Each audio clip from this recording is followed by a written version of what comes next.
Oh, my Lord. I'm the watcher. Squish, squish. Squish, squish. I am the watcher. Squish. I cannot interfere. I cannot squish, squish.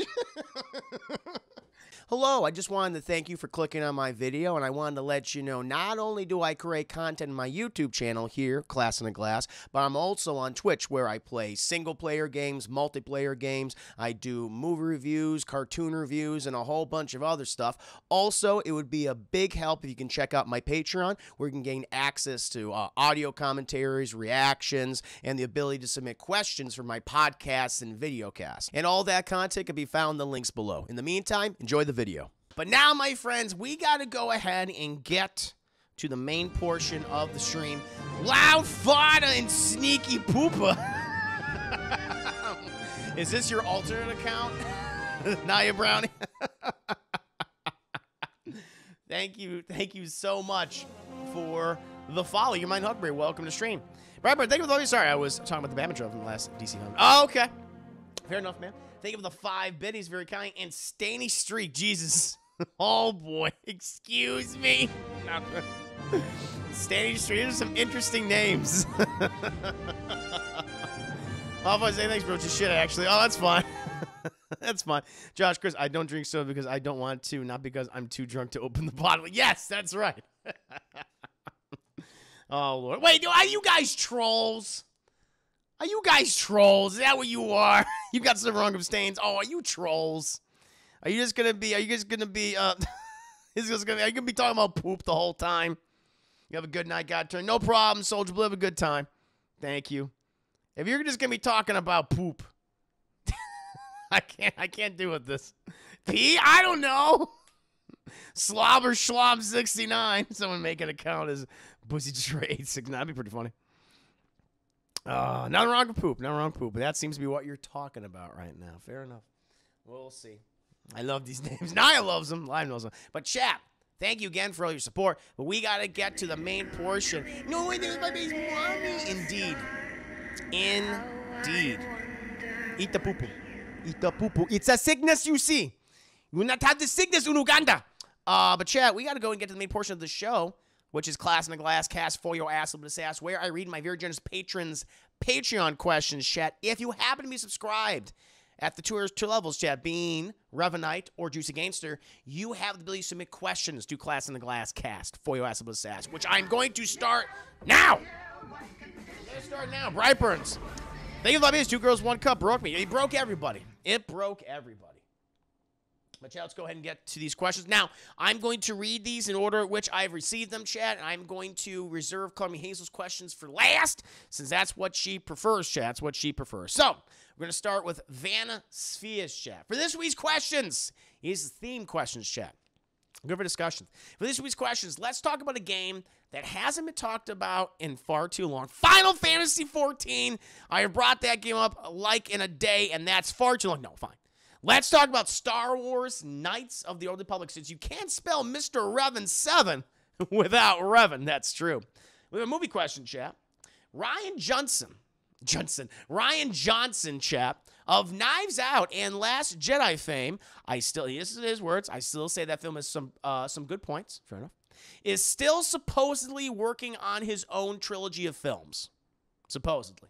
And we haven't heard anything about it for years, but yeah, I want to actually go back to that. That's interesting. The long-standing rumor is that it'll be Old Republic themed. If he were to, in fact, do an Old Republic trilogy, what would be your ideal story arc? Well, you know, the Revan is in my name, chat, and it's the Revan arc. It's an adaptation of BioWare's Star Wars Knights of the Republic, often looked at by many people as one of the best, if not the best, Star Wars game ever made, chat.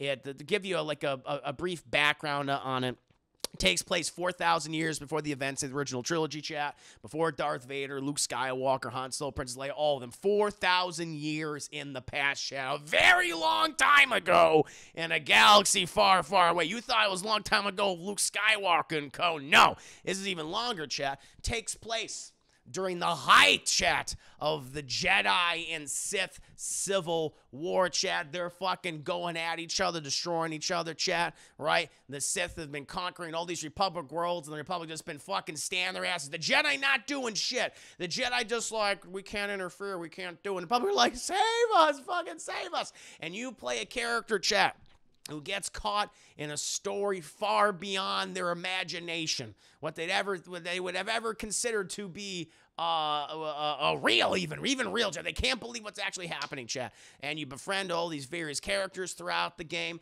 and you're questing, chat. You're questing for this thing called the Star Forge, chat, which sucks the very essence from stars, from suns, chat, and turns it into an armada of anything you can imagine, chat. Weapons, droids, starships, chat, right? Okay? And you gotta defeat the evil Dark Lord of the Sith, Darth Malak, chat, okay? But you've been given these visions. For whatever reason, you have these visions of Darth Malak's old Sith master, Darth Revan, chat. And these visions tell you the locations of the Star Forge, and as you go to each location, chat, these visions become more vivid. You learn more about Revan. You learn more about these various other characters. You form relationships with them, chat. You can either go down the path of light or darkness, chat, but you discover something about yourself that is so cataclysmic to the story, chat, it rocks your fucking world. Literally, and it's a great game. It's one of those games that is very, had a big influence on me. It's like I always say, the 4 games that had like just such a huge influence have always been KOTOR and the Mass Effect trilogy, chat. Like I don't think I'd be doing what I'm doing right now, streaming or talking about video games, without those games. They're extremely important to me, and I'm very thankful to BioWare for creating them.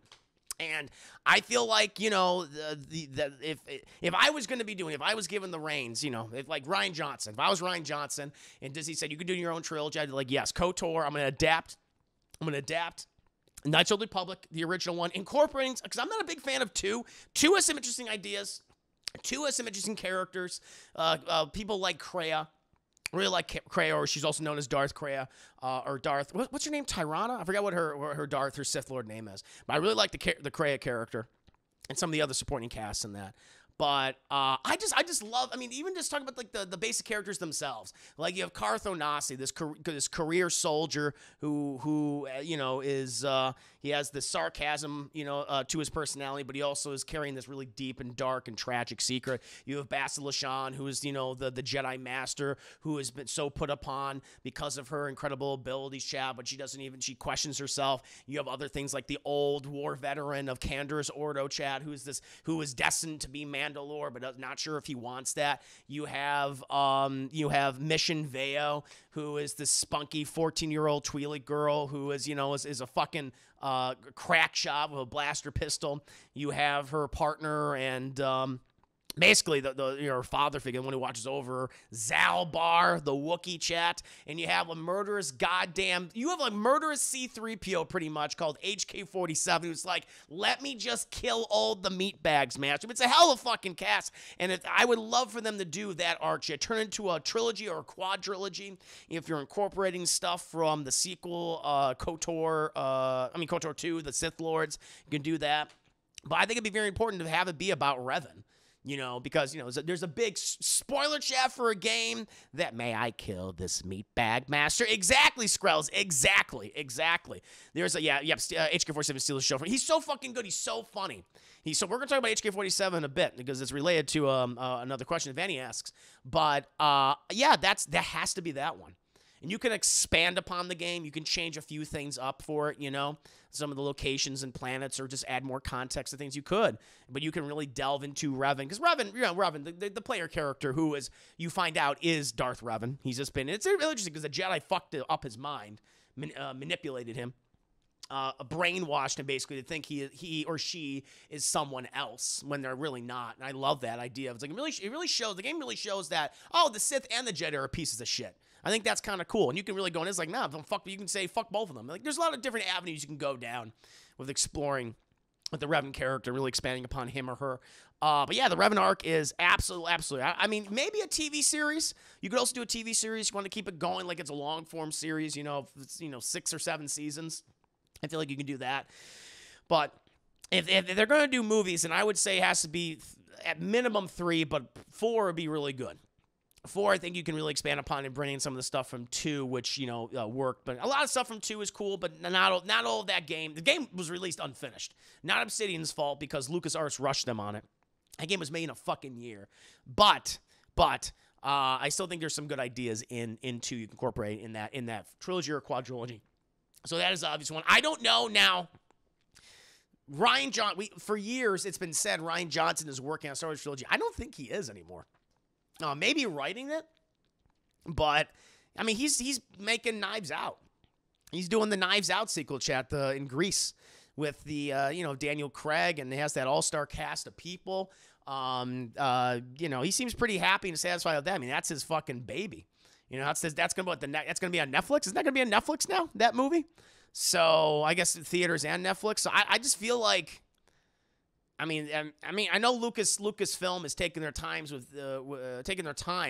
with these new Star Wars movies. Chad, it's gonna be a while before I think we see another Star Wars film. I know that we have that Taika Waititi Star Wars movie, which we know he's writing and directing that. He's talked a little bit about that, how he finished the draft for his script or something. We have there was that other person. Who's the Wonder Woman director? Oh, it was Rogue. She's doing Rogue Squadron. Who's the director of Wonder Woman? She's doing that film. Patty Jenkins. So we know those are the two. Those are the two films. I think we're gonna get those. We're gonna get Patty Jenkins's Rogue Squadron. I like the idea of Rogue Squadron. I remember owning some of the books of Rogue Squadron. That focusing on Wedge Antilles, a number of other the Rebel pilots, from the original trilogy, and then onto the expanded universe literature. Like that's really fun. It's like, oh, it's a Star Wars dogfighting movie. That's awesome to me. We're gonna see some really cool space battles, and we're getting to know these characters. I'm hoping. We'll see. I'm hoping it's better than Wonder Woman 1984. I also hope that it's that. But I think we're going to see her Patty Jenkins' Rogue Squadron in Taika Waititi's, Star Wars film, whatever it's going to be, long before we see Rian Johnson's films. I don't know. He just doesn't really see potato wedges. Goddamn right. That's right. Good old potato wedges Antilles. I love that guy. I don't know if that trilogy is going to happen. They haven't canceled it, but they just have not talked about it at all. So, now a good question, Chad. If Rian Johnson, listen, you guys know, I want to rip open the scab of the old wound that is The Last Jedi. There are people that love that movie. There are people that dislike it. And there's people that kind of fall in between, like it has some good stuff and it has some bad stuff. I'm kind of more on the dislike it side. I'm not a big fan of that film. So I just don't know. But I don't want to rip it up. But so we're not gonna talk about. I'm not talking about The Last Jedi. I'm not gonna talk about The Last Jedi. But I love to see Rian Johnson, but at the same time, he's too good for that franchise. So I think he'd be better off sticking with Knives Out. Fair enough. So it's like, okay, let's just say Rian Johnson is out. Let's just say he's not going to do a Star Wars film. Good. But let's just say, I'm joking. I'm fucking with you. But who would you want to direct? Who would I want to direct a KOTOR trilogy? I'm just thinking of the stop. I didn't even write this down or anything like that. I just had the Revan arc, the other thing too about the trilogy, I would say, because that game pretty much takes place over the course of maybe like several months, or a couple weeks. I would really like that trilogy to be like, it's over a few years and on this quest to find the Star of Origin, getting to know all these characters, you're traveling with each other. I think that would be better. So I would have it where it's like a number of years you're doing this together and you're being financed by the Jedi or the Republic or something. I think that would be really cool. Yes, I will say there is visually like the saber battle, like that visually is kind of cool. The choreography is kind of fucked up at one point because people's weapons just disappear randomly, but visually it looks really cool. And like there's a lot. I mean, I don't want to get into Last Jedi talk because we're gonna go off. We're gonna go off. So I just want who would we like to see do a KOTOR trilogy or quadrilogy or a series or be a showrunner? Give Alfonso Cuarón as much money as he wants. That'd be cool to see Alfonso Cuarón do this. I wouldn't mind that. You tweaking Kylo, Kill, and Snoke is the hardest shit. Yeah, I was like, okay.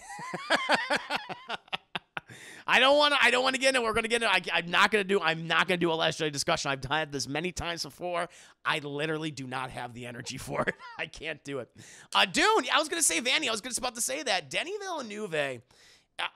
It would be really interesting to see him tackle Star Wars, because what's interesting about the Old Republic is that it does feel older. KOTOR does feel old. The technology is a little more medieval looking. There's like people are like wielding not only lightsabers but also swords and things and maces, you know, vibro axes and maces and swords. And I'm like, that would be really cool to like him. Like after looking at something like that he's doing with Dune, I was like, I would really love to see him do a Star Wars movie. Now I don't know how much freedom he would have. Obviously not a lot because it's Disney. And Disney, they fucking have you that leash. They keep you on a fucking short leash. But I would really love to see his visuals for something like, you know, when you think of his visuals like in Blade Runner or Arrival or Dune and apply that to Star Wars, especially when Dune, it's like Dune feels to me like this universe has been going on for thousands of years. Like this feels old. You have these families who have been running this galaxy, have their own little corners of the galaxy that they control. You know, I think like having his aesthetic for a Star Wars movie would be so interesting. I think that'd be perfect for KOTOR. Denis Villeneuve, I was going to say, he's probably like one of my top choices right now to direct the KOTOR movies. See if you're when you do it. Yeah, I got to like when I eventually do my review for Last Jedi. Yeah, that's when I'll use it for. Should be slow, but if that movie would be slow as fuck, but still really good movie. I hope it'd be a little more faster paced. But you know, I think again his visual, I think I was like, oh god, he'll be gorgeous. I was love to see Denis Villeneuve do a Star Wars. He wasn't worn out from Dune. Panos Cosmatos, Mandy, Nick Cage. Interesting. Oh yeah, that'd be interesting. Just to to do more of a blockbuster film. He's done more art projects, sci-fi art projects. I remember last night. Looking forward to it. Can't wait to see it. I'll be checking that out in the theaters channel. I'll probably doing a watch party for it too, as well on HBO Max. Yeah. Give me that as a show and give Juicy the great. Thank you, Thunder Lee. Thank you. But yeah, Denis Villeneuve, I think would be definitely on my list. Alfonso Cuarón is a fantastic choice. Wachowski would be interesting as long as someone tells him no. Everyone's like, yeah, I'm just the Wachowskis, I don't know. Like, to me, like, the last movie of theirs that I really, truly liked was The Matrix. Hey, video and audio commentary coming very soon. Shall be posting that very soon. Rewatch the movie, and it's still very good. There's some dated, I'll tell you what, The Matrix, like, is a really good movie. Some really great ideas, some good performances. Keanu Reeves is not one of those performances. But, the movie's over 20 years old, so the CGI, of course, is going to be dated. It came out in 1999, but there's some dated CGI. However, I would just say, I just feel like they haven't made a movie that I've liked in 20 years. I'm just not a fan. Not a fan. Well, yeah, my number one problem with the sequel is the superweight and neck breaks. Back and forth between Jar Ideas and Burgess Arthur. Johnson or Abrams control the entire thing from film one. Or decision each turn. No, I agree with you. Like, you could tell that that is a trilogy of, like, no one was on the same page of each other. No one was on the same page, and it feels that way. It feels that way. Yeah. I mean,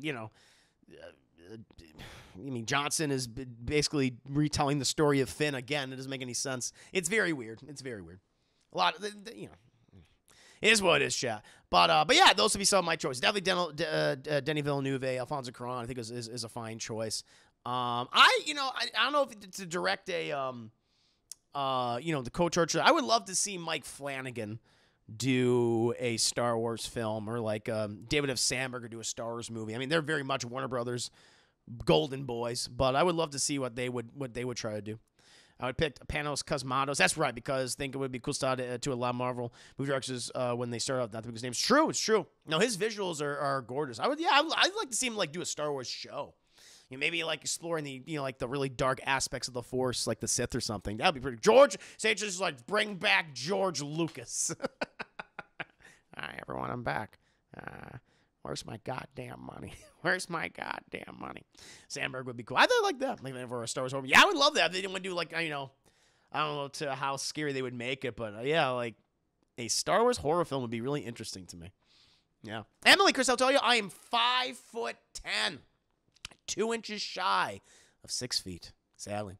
What's your favorite Spider-Man movie? Oh, Spider-Man Homecoming. And King Brian. Spider-Man Homecoming, followed by Spider-Verse, and then Far From Home. Top three, champ.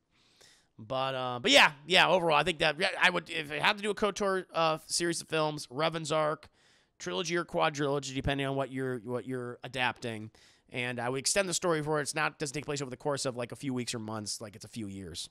The Quest for the Star Forge. Definitely that, Chad. Definitely that. With Denis Villeneuve or Alfonso Cuarón directing. That'd be great. TV question. While the films have been a mix of absolutely amazing, like Rogue One, Empire, to downright awful, Rise of Skywalker, Attack the Clones, the shows have been pretty consistently great. One of the things I loved about them is that they will dedicate episodes to lesser-known characters and give them time to shine. Hell, even Jar Jar gets some not terrible episodes in the Clone Wars. If Lucas was to do an HK-47 show, who would voice HK, and would it just be Murdering the Galaxy? You know what? If they were to do something like, hey, we're going to give these characters, you know, say if they do the first movie, the second movie, and we're introducing all these new characters to people in this movie, I think it would be cool, like on Disney Plus, if they were to do like, hey, here's a special 1-hour episode. It's like, hey, here's a special event where we explore the origins of this character. So it's its own thing. You don't necessarily need to watch it to understand the films, but it's like, here's some background on this character when they were younger or leading up to the events of the movie which they premiere in. So I would think a 1-hour special, a special 1-hour episode prequel to KOTOR, which follows HK-47. You know, and if those of you know the character of HK-47, Chad, he's basically this murderous protocol droid. I mean, he's an assassin droid. He's a combination assassin protocol droid, Chad. He's C-3PO if he was a badass, where, you know, he refers to humans or corporeal beings as meat bags. He's like, Master, can I just please kill them all? I just love killing. He loves to kill people, Chad, and it's hilarious. It's like, one's like, oh my God, is he serious? He goes, yes, I am. He's psychotic, which is great. But the person I would get to play him is the person who's been voicing him for forever, for the past 20 years, whether it be in the original games or in Star Wars, the Old Republic MMO, and that's Christopher Tabori, champ. There's no reason why they can't just bring him back and do the voice. He fucking kills it every time. I would love that, and I mean, he has aged, of course, but I'm sure he can fucking nail the voice again. I don't know if you would go with like another actor who can. Like, well, we want a celebrity choice. I'm like, I don't know. I mean, if a celebrity choice, like if they don't go with Christopher Tabori, which would be a fucking damn shame if they did not, because he is HK-47 to me, and there's no reason why, because it's just voice work. It's just you just have some other guy in the suit or someone doing the mocap, and, and it'll be fine. Then he just does the voice. But I don't know. Alan Tudyk. I was thinking, Alan Tudyk. He played a droid, K2SO. That's not a bad choice. I mean, he just played a murderous droid, in Rogue One. He did a fantastic job, though. I don't know. Maybe Bill Hader. I can see Bill Hader do it. Someone who can both be funny, but also, what the fuck's wrong with them? Kind of like that. Someone that strikes that right vibe to me. Bill Hader's like that.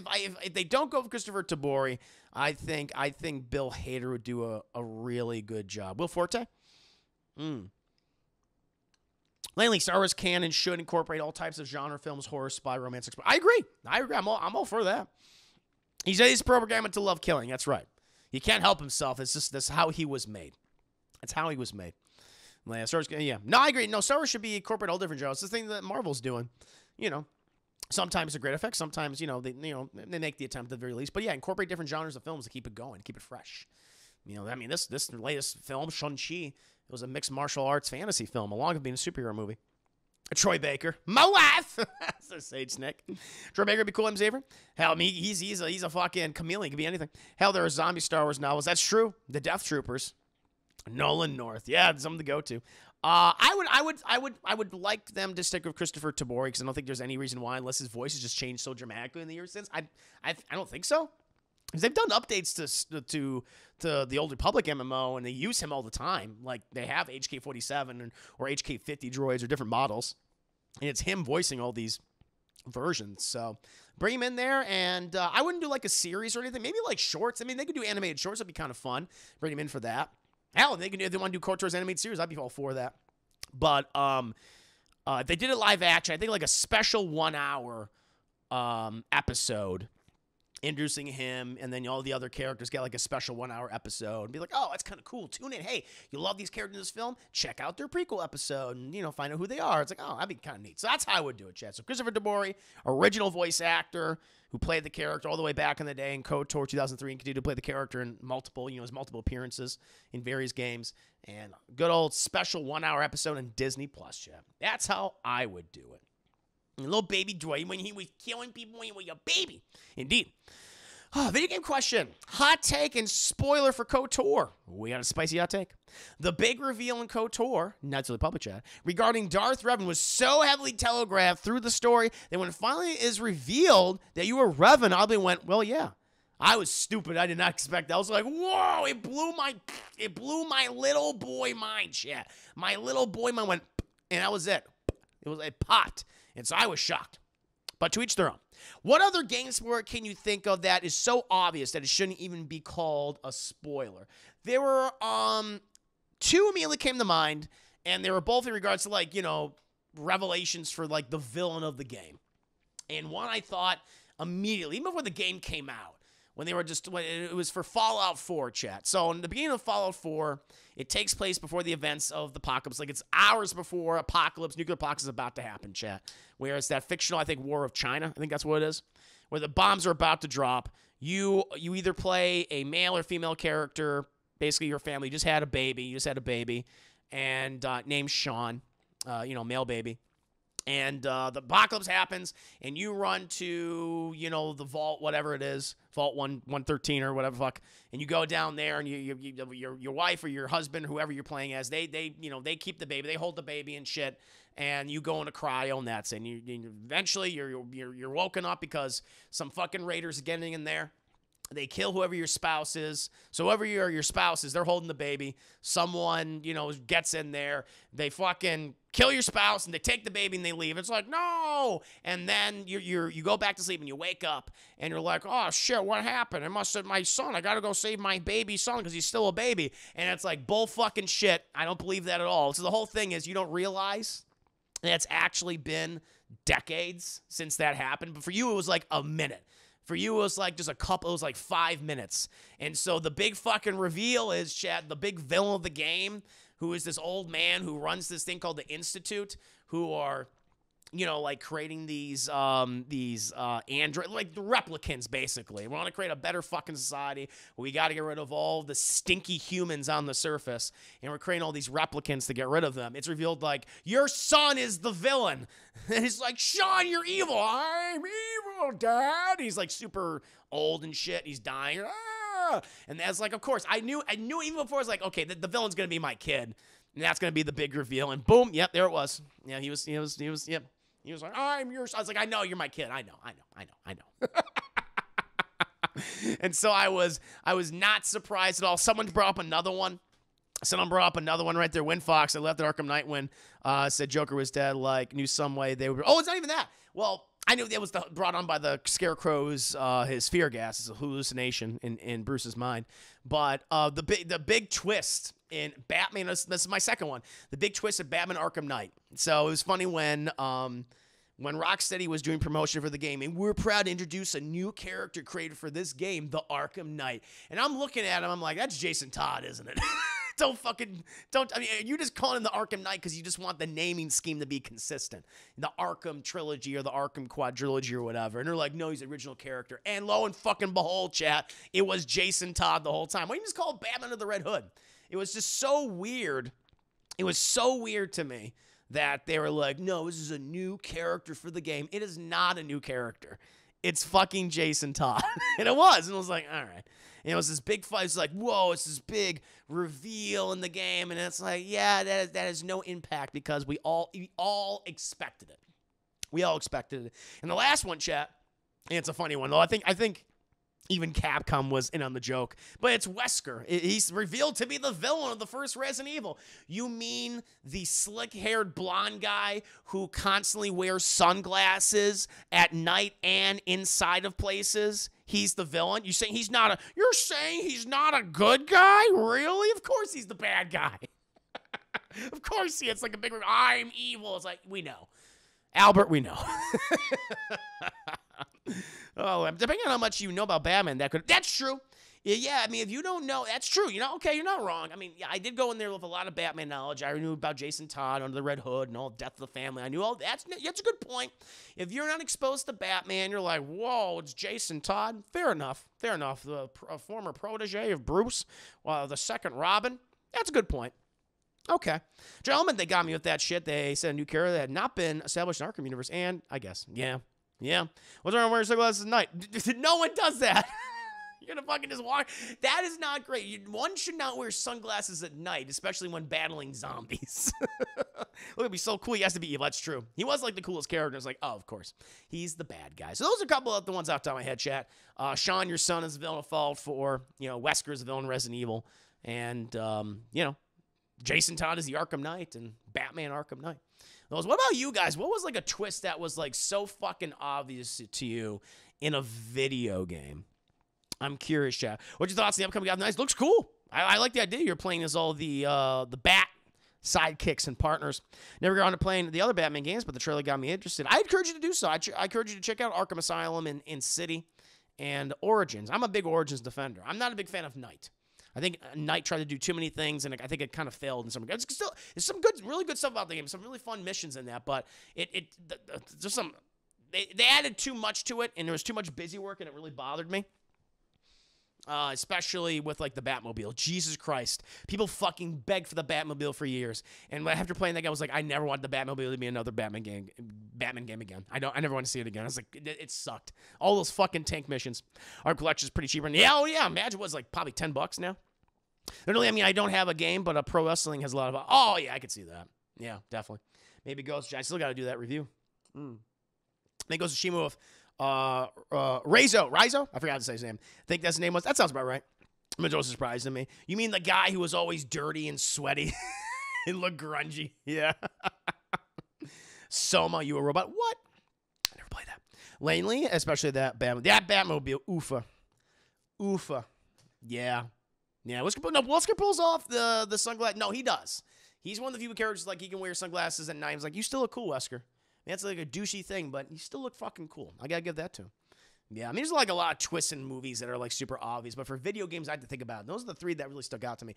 The Revan reveal, again, I was a stupid, dumb little boy. I was a dummy, chat, and so I was like, wow, I'm Revan, and it blew my little brain back in the day, chat. I did not expect that. I did not Pawn, of course. Kind of took the Batmobile. That's fine. No, to each their own. I was not a fan.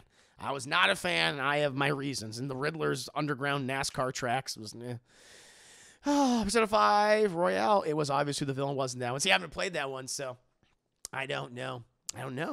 Maybe when I play, I have played them. When I have a spare 250 hours, chat, I will play Persona 5 someday. Fuck Riddler. Yeah. I like the idea of the Riddler, but, man, I don't like how he's using video games a lot. At least for collectibles and shit. Big Smoke betrayed CJ in the game. Ryder. Well, you know what? Because Big Smoke hurt because I like Big Smoke. Ryder, that fucking punk bust. I was like, of course he betrayed me. I got a lot of personal pleasure killing Ryder in GTA San Andreas, chat. Fuck Ryder. He's a buster. Always talking shit to CJ. He already knows, like, all right, this guy's shady. This guy, he's acting kind of punkish and kind of busterish, chat. And that, chat, to me, that's a punk buster right there. And it was fucking confirmed. Working with fucking Officer Tenpenny. All right? Tenpenny, chat. Talk about a buster. Ryder was an asshole. Yeah. Couldn't believe it. Can't believe I was in college and coaching. Oh my God, you were? I was, what grade was I in? Was I in, I think I was in middle school at that time. Maybe middle school. I don't remember. 2003. It's too long ago, chat. I don't remember. I don't fucking remember. Buster. Oh my God, getting the flashbacks in there, right? Oh, Lord. Final Fantasy X, Seymour's the villain. I mean, yeah. Yep. Oh, yeah. I mean, the villain in Dot Hack hurt because I legit like him. And even with him being a villain, I still felt bad for him because he just wanted to save his little sister. Middle school, maybe. I'm trying to remember. I don't remember what, was I still in elementary school in 2003? I can't remember, chat. It's too long ago. You darn kids. I can't remember, chat. I'm getting old. I got that dirty 30 brain. It's all, everything's disintegrating. Everything looks like an oil painting in my mind. I remember playing GTA San Andreas in 8th grade, I think. I remember playing GTA San Andreas. I remember specifically like being sick of bronchitis or something and playing that game. Yeah. Oh, yeah. Good time. I was like, Big Smoke, no. Billy Mandy has a Dune God Emperor episode. Does? That's fucking like a worm? Like the worm thing? Chris, how long does it take for a guy to propose? I mean, it depends on the person, you know. It really does. I mean, it depends. I mean, how long you've been in a relationship for, and, you know, has marriage already been brought up? You know, I mean, it's a loaded question because there's a lot of factors, you know, that go into it. You know, you want to obviously play, you want to, have economic security for yourself and your upcoming spouse. You want to have everything ready. It's complicated. It takes time. Some people, it takes them years. Some people do it within a year. Some people do it less than a year. Depends on where you are, what position you have in life. That's kind of how it is. So, will you marry me? Yes, cool. Yeah. I remember figuring out the villain twist in Dark Knight Rises, the second marrying Cole Tiro. Oh, yeah. She's that's Talia. Oh, I know. It's like, Talia, I'll go right there. Immediately, says Nia Brownie. Is like, hi, my name is Chris. Will you marry me? I wonder how many times that's actually happened. Probably a lot. Some really fucking awkward people. Rocky, good to see you, Chris. He's in our team worth it intrigue, but none of my friends have it. It is still fun with randos. I've been having a good time with it, man. But, I think Back 4 Blood's going to be a better game. I'll tell you this right now. Of all the Left 4 Dead-esque games that are coming out this year, I really enjoy Alien Furnace. I'm going to continue playing it because it's just fun. But I feel like Back 4 Blood is going to be like the better type of game for that, where it's you and your buds and you're going up against monsters and shit. I would say probably save your money for that one because I think that's going to be the better made game. I like Fireteam, but if you want to play the one which I think is going to be the best one, probably Back 4 Blood. Back 4 Blood. Thank you, no one for the advice. So, anyone who wants to get married, I am free. Jokes, by the way.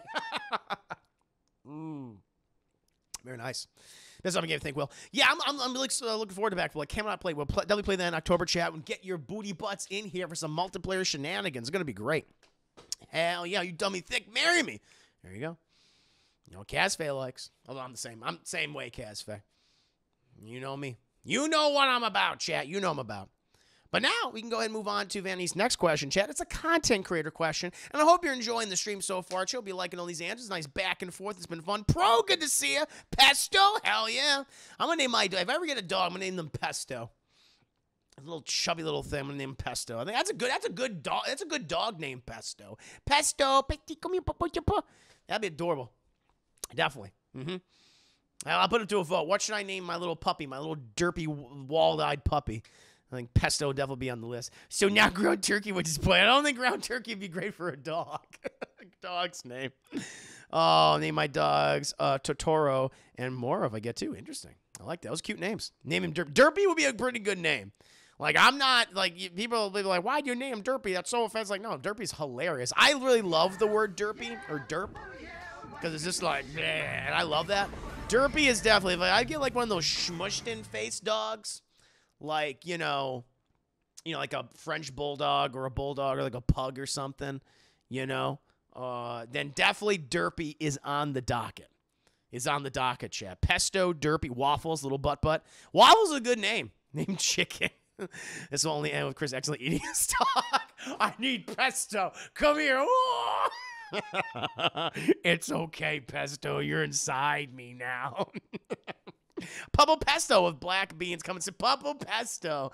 Oh, it's adorable. Oh my God, that's a cute name. Puppo Pesto. I love that. Or little derpy. I have options. I have options. Dying Light 2 meant think will be best zombie game. Was trying to think of the name and actually enter sentence when was trying to think of the name. Yeah. I love it. I love it, chat. So good. Oh, Lord. Thank you guys for all the biddies as well. Thank you, Thunder Lee.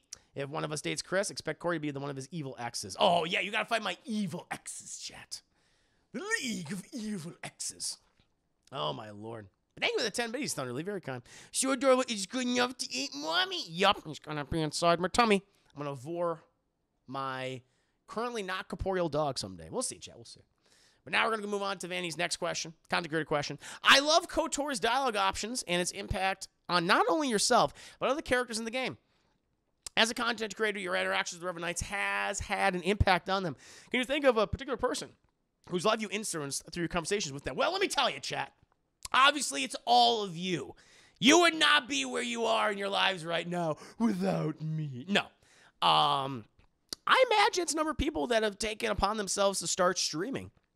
I'm not gonna be like, well, I'm the sole reason why they did so. It's like, no, there's other factors. But I try to be encouraging. I try to give advice and talk to people like what they need to do and how it's possible. It's gonna be hard. And I mean, Red Wing, you recently have taken up streaming.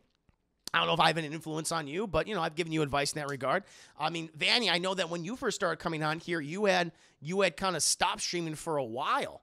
you know, and then you start to you get back into it again. So, I don't know what degree I might have had an impact on, or I mean, I just, a nice encouraging nudge in the right direction. Yep, thank you. John Elman, think of my biz. Your streams do bring a lot of joy, so you got me there. Yay! Indeed. Yeah, you make my ball movements fun. See, I also influence your dietary, needs and the way you poop. That's pretty good. River Knights were legit though. Thank you, Vanny. So yeah, I'd throw you in there and Red Wing and a number of other people. Hey, if I was listen, I'm not gonna be like, I take sole credit, but part of it, or at least an influence on it, then I'm very happy that I could do that for a number of a number of people in the chat. And, I'm hoping for the best of success for everyone, and I would, continue to support you in any way I possibly can. Now you're running crazy. Me, it's all because of me. Indeed. Make me poop. And I'm happy to do that. But yeah, just getting people back in the stream, that's the thing that I think I can definitely say I've had an influence on. I give Chris so credit for my streaming career. Boom, there we go. Josh's current streaming career and future career. I got a fever, and the prescription is more juicy. I got a fever, and the prescription is more Christopher Juicy Herman. I love it. Thank you, John Elfman. And thank you for the 10 Betty Thunderly. Chris makes me feel like Mario, but when he is not here, I feel like Wario. Oh, no, that's still kind of good. So you gassy? There's only room for one influencer here. Pulls out sword. No. Casey, I've been taking back up my stream schedule. And working on getting back on it part-time. My schedule has been over the map with how busy I'm outside of it while I'm trying to get the channel built. No, I get you. And that's listen, it's going to take time to get into streaming. It's an investment. It's not like, if you want to do it seriously, if you want to do it for a hobby, it's like, hey, I'm coming on, I'm playing the game, check me out. I think, hey, that's fine. That's totally fine. If people do come on, you want to talk to them, I think that's cool. But if you really want to get into seriously, it's a fucking big time sink. It's a money sink at first, especially when it comes to getting the equipment, what you do need. Like I always said, like you need, you at the very least need, I'm not even saying like it's the biggest, the best streaming PC in the world, but you need a good streaming PC. You need that. There are cheap models out there that can do what you need them to do. You don't have to play all the games, have everything downloaded, but have something that is at the very least decent. That is good. You gotta have you gotta have proper lighting. You should be on camera. You have to be on camera. There are people who are not in camera and they have their audiences, but maybe that was because they were the first ones. They've been doing it for fucking years. That's true, especially the YouTube people. But if you really want to make a connection, I always encourage people to get a goddamn camera, get a microphone, okay? Let people see you and hear you. Very, very important. Get some lighting, and you don't have to have the best. You don't have to have all these fucking crazy things jumping at the screen and stuff like that. But you have to have a personality. That is very, very important to have. That's the first necessary steps that you need to take before you even get going, before you even start. I've talked about this before, but just like to reiterate. Oh, what else are you guys saying here? Lately, given my employment and disability status, streaming is an obvious thing I should be trying to, but can't get a specific idea. Well, exactly what I want to do. I'm interested in doing essay material on YouTube and game streaming and podcasting on Twitch. With streaming on Twitch, a good entry point is definitely gaming, definitely being on camera. I feel like, or talking about something, but you got to be animated. I would, if you're gonna do essay stuff on YouTube, be my guest. But you gotta, I think with Twitch, you do have to be animated. You have to constantly be engaged with the audience. You got to constantly interact with them because then they keep coming back because you make them a part of the show. That's what I've always tried to emphasize with people. If YouTube want to do that more type of content where it's more essay things talking about something, I think, that's fine. But the other things it's constant engagement. If you are at the Dallas Double Toaster Show, I will be. Well, it would be fun to hang out and eat some. Yes, absolutely would be fun. I would happily eat wings of you. Yes, I will be at the Dallas show. That I can say. That I can. Chris Lax. I love that. TM. Look at the little derby dog. Oh, it's so cute. It's like a Boston Terrier. I would also, I would like to get a Boston Terrier, chat. That is a derpy-faced dog. Where's Juicy? I got a poop emote. I got to get I got a poop emote. That'd be amazing. Stream eases my anger problem. I'm happy for that. I'm happy it does that. Emily, should I get contacts and ditch my glasses? Contacts kind of scare me because I'm sure it's fine, but I always have this fucking nightmare that a contact lens will go in the back of my fucking eyeball. It's like, and I can't scoop it out or something. So that always kind of freaks. You guys, people wear contacts, have that horrible fear? That's what I always think of when I think of, contact lens instead of glasses. I don't know what's safer, though. I really don't know. What's a good streaming PC in Intel? I have a Skytech gaming rig, and it cost me $1,100. $1,100. It came pre-built, and it's been serving me very fucking well for 3+ years now. It's been doing a great goddamn job. So I would go on Amazon, look up Skytech. I can vouch for a Skytech gaming rig. That's what I can say. Your stream gave me diabetes, thanks, Chris. Oh, no, because I'm so sweet. I'm so sweet. Oh, I want to copy or feel like I'm copying anyone. I mean, the thing is, these platforms are already saturated with so many people doing the same thing. Even people do movie reviews. Even like I think people really respond to my scene by scene breakdowns because they're fun, they're animated, they're exaggerating shit. But other people probably do what I do. I'm sure they do. I mean, or just do movie reviews in general or play games. But it's just you gotta start doing it. You have to engage with people. You have to be a part of other communities and support them. And quid pro quo goes back and forth. And eventually you come to a point. It's not gonna be instantaneous. I always tell people probably the most important thing going in the stream, you gotta have fucking patience because for next few months there's not gonna be anyone watching you. That's just how it is. That's just how it's gonna be. Because I went through that. I can tell you right now, that's how it was. It was not instantaneous in any capacity. Do the cooking. Yeah, I gotta do the cooking. Vanny does the cooking. Yeah. But don't feel bad if you feel like you're copying someone. Just do it. Just start doing it. But have an idea what you want to do and start doing it and dress as you go along. But, I've talked about this before, many times before.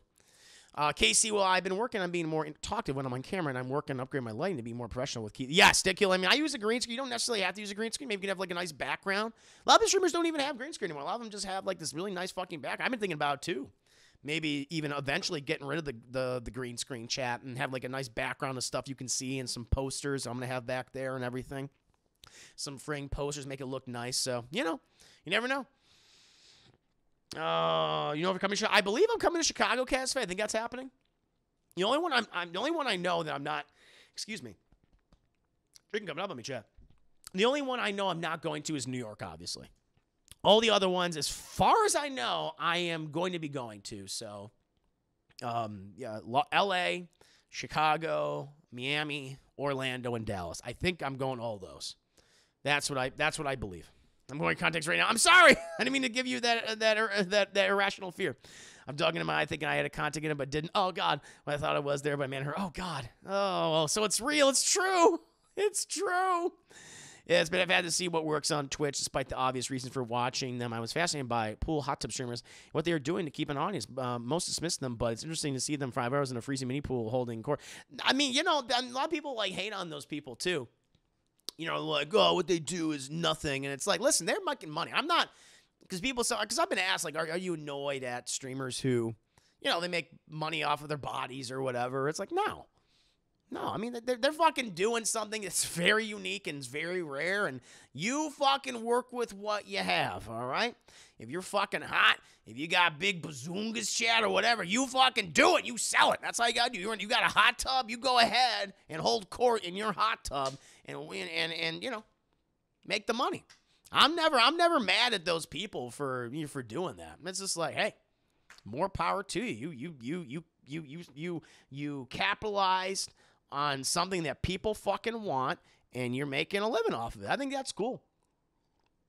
I admire that. I really admire that a lot. Whether it be girls or boys or whatever it might be. Yeah. They're coming to Chicago. I think I am. As far as I know, Lindley, I think I'm coming to Chicago. One thing with the 5 biddies. Absolutely, Vanny, we're going to do it. I can't wait to meet you as well, man. It's going to be a good time. It's going to be a good time. I will see you here, sir. Nice. KC, well, thank you. KC, well, I might get a nice background design once I get the money. In the meantime, work on getting my green screen to cover my messy background. You could do that. I mean, there's green screens are cheap. Mine was very inexpensive. Mine is just literally, it's a sheet connected on some bars and some stands here. It's very simple. That's not too pricey. Yeah. Mr. Anderson. How pumped are you for Matrix 4, Chris? I'm not really pumped. Sadly, Mr. Anderson, I'm sorry to say. I am, I don't know. I know that one of the Wachowskis is directing it. I would be, I'll tell you this. I would be more excited if the Wachowskis was not involved. We'll see. The fact we've heard nothing about that movie, we haven't even gotten a trailer or that movie's supposed to come out this year. It's supposed to come out in December. And we've heard nothing about it. Am I right in saying that? That movie's supposed to come out in December? Is that still happening? I just don't know. Thank you for the 5 minutes. Looks at Bazunga. Thanks, Daddy. There you go. Well, I hope the rest of your stream goes well at that, and I hope everyone's good. Thank you, everyone, for stopping by the stream. Do appreciate that. Yeah, Sonic Hot Dog stream. I think I got to do that someday. Some Bathware's whack as fuck. It's gross, but hey, people are buying it. Then it's like, all right. Yeah. Big old Bam Bams. Greasy's Bard's confirmed. Goddamn right. Yes. I like the show. I never saw Sunset. Did it get pushed? I don't know. I have no idea. Is this okay? So it is the friggin'. I'll look it up right now. I'm curious. I'm gonna go on films 2021. I'm thick. Will you follow me? Will you follow me back? You got to post your Instagram. Yes, follow my Instagram. What was the thing that shit. What's his name? The guy who's no longer here anymore because he's too busy having a life and a girlfriend. Follow my Instagram. Follow my Instagram, as he used to say. Oh Lord. His name is my user. I'll check it out. I'll check it out, Emily. Thank you. Let me go and see movies 2021. Oh boy. What we got here, chat?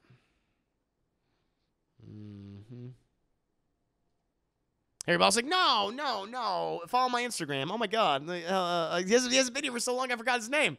Super Tupac. That's it. Christ. Look up to my Instagram. That's what it is. I forgot his name. Super Tupac. He hasn't been here in months. Oh, let's see.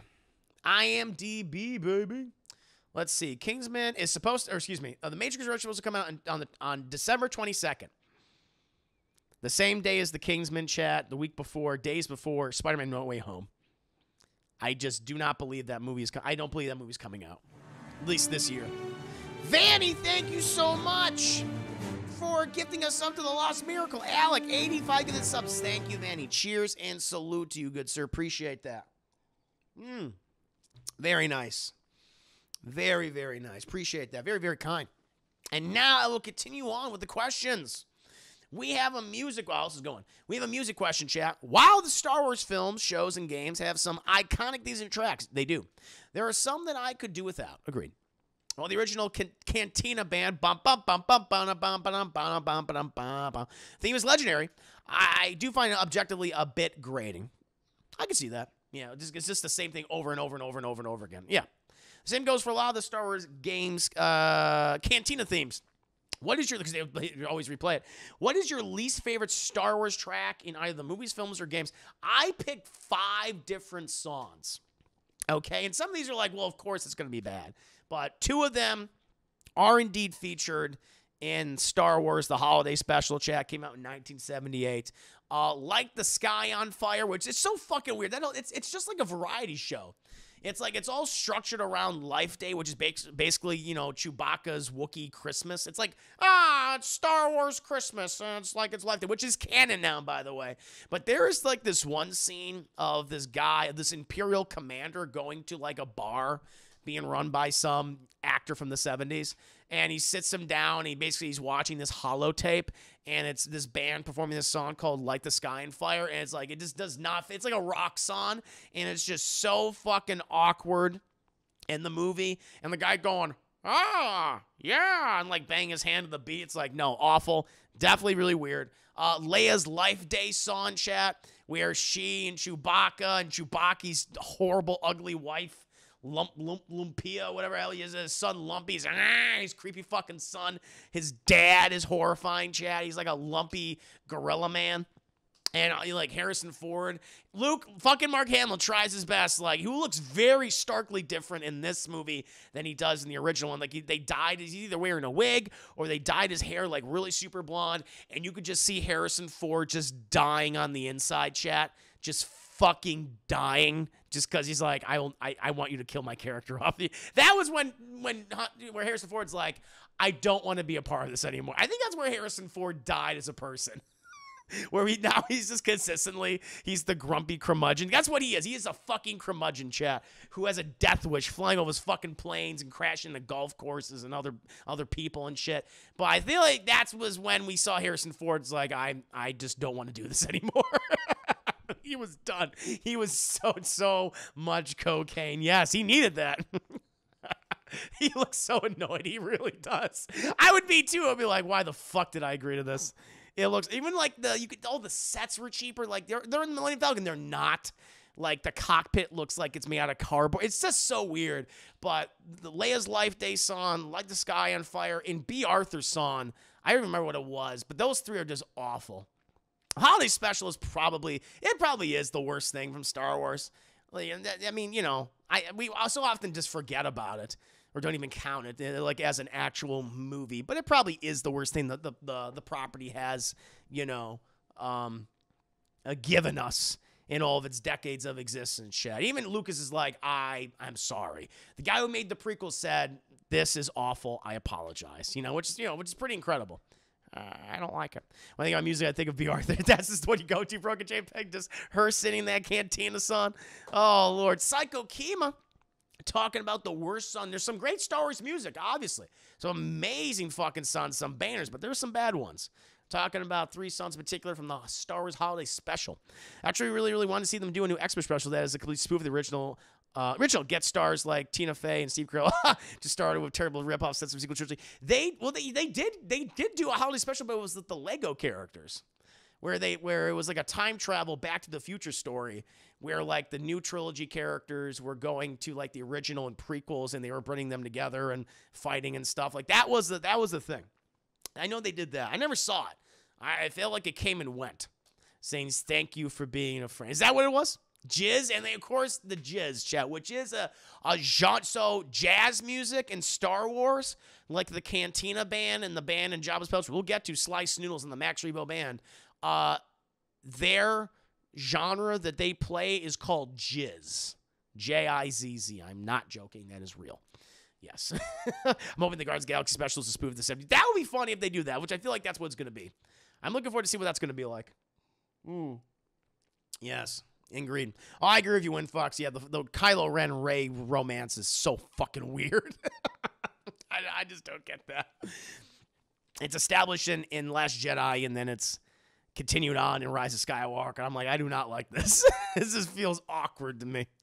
Another song, chat, a couple more. I got a couple more. The Ewoks intro theme. Remember the Ewoks? I wish I could play these songs for you, but Lucasfilm would come down on me, chat, like just some with harpies with lightsabers and blasters and tear my ass up. But if you ever heard the intro theme to the 1986 animated Ewok series, ugh.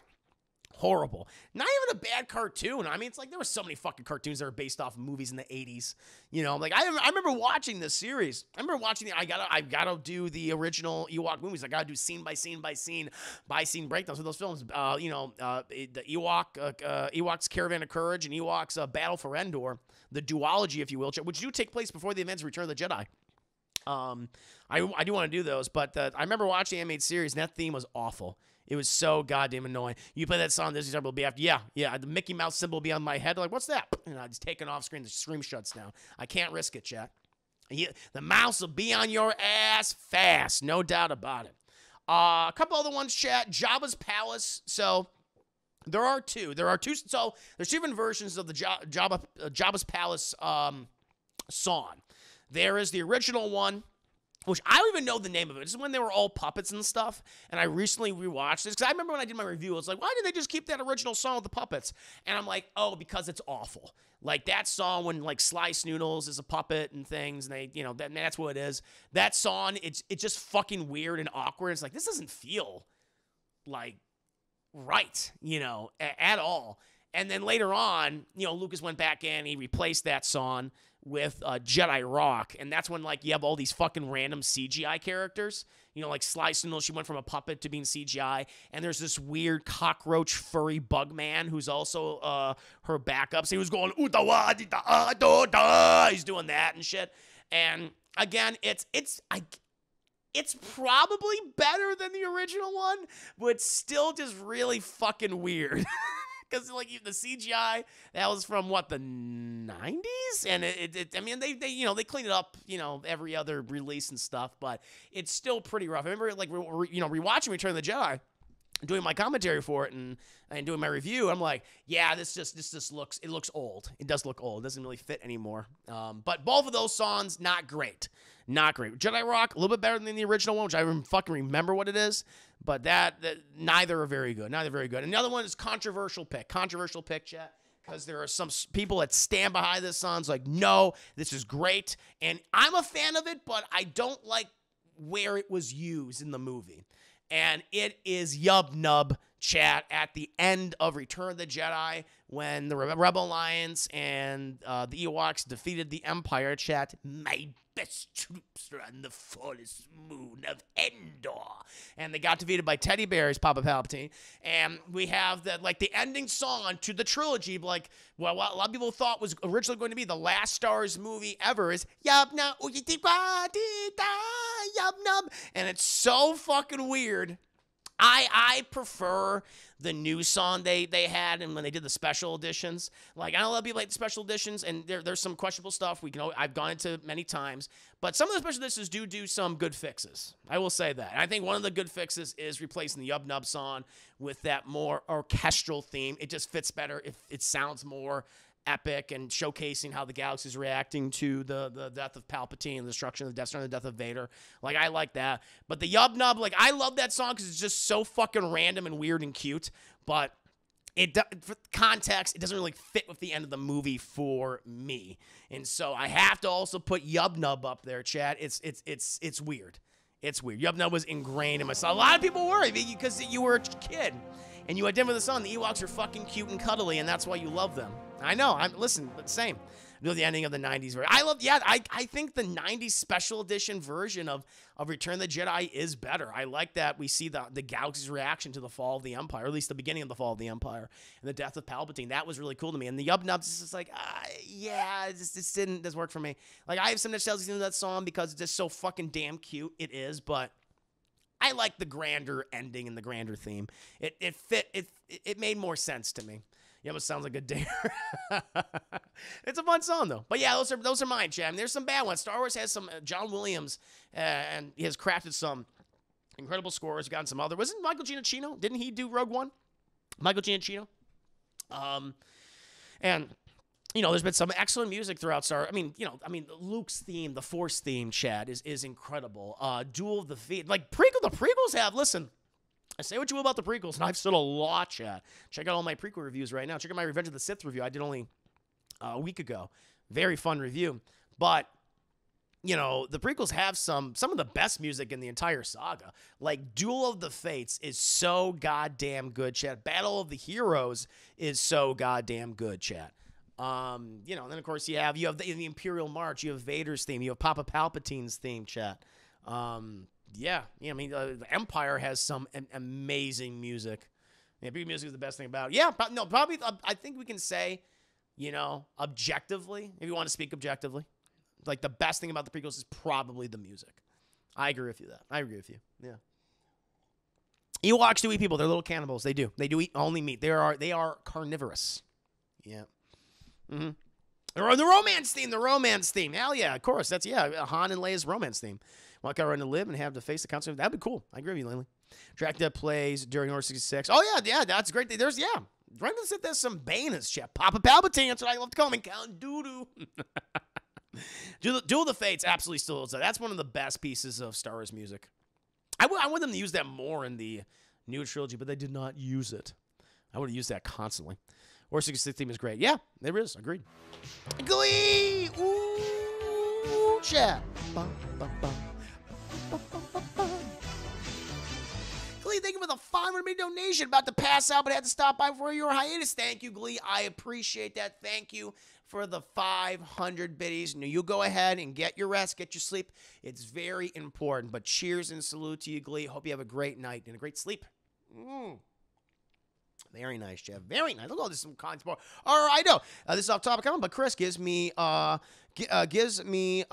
Caruso vibes from The Thing. Thank you. Well, the longer my hair gets, people have said I kind of look like Caruso. He's like, you remind me me Kurt Russell. I've gotten Kurt Russell. And the longer my hair gets, the more R.J. McCready I'm looking. I do have an R.J. McCready emote, or alert. Yeah, it's getting thicker in the back, especially in the back. I mean, look how thick that is in the back, Chad. Woo, that's a mane I got. And so maybe someday I'll look like him. But people say I look like either Kurt Russell, his son, Wyatt Russell, Jack Rayner, or David Harbour. And so I'm like a combination between, I'm like a baby Kurt. We all have big fucking heads. The things that all those actors have in common, we got these big fucking heads. Like I remember like some of my because I love the commentaries. Anytime John Carpenter does a commentary, it's great because it's just him drinking, hanging out with his friends. I love it. Like when he did his commentary with Kurt Russell for The Thing, like the Blu-ray release, and it's just them drinking whiskey the whole time. You can literally hear them pouring more whiskey and getting more ice. Like fucking John Carpenter goes to the kitchen to get more ice for their whiskey. And Kurt Russell is like, oh yeah, there's me. Here's my big, you can't miss that big fucking head, which I thought was great.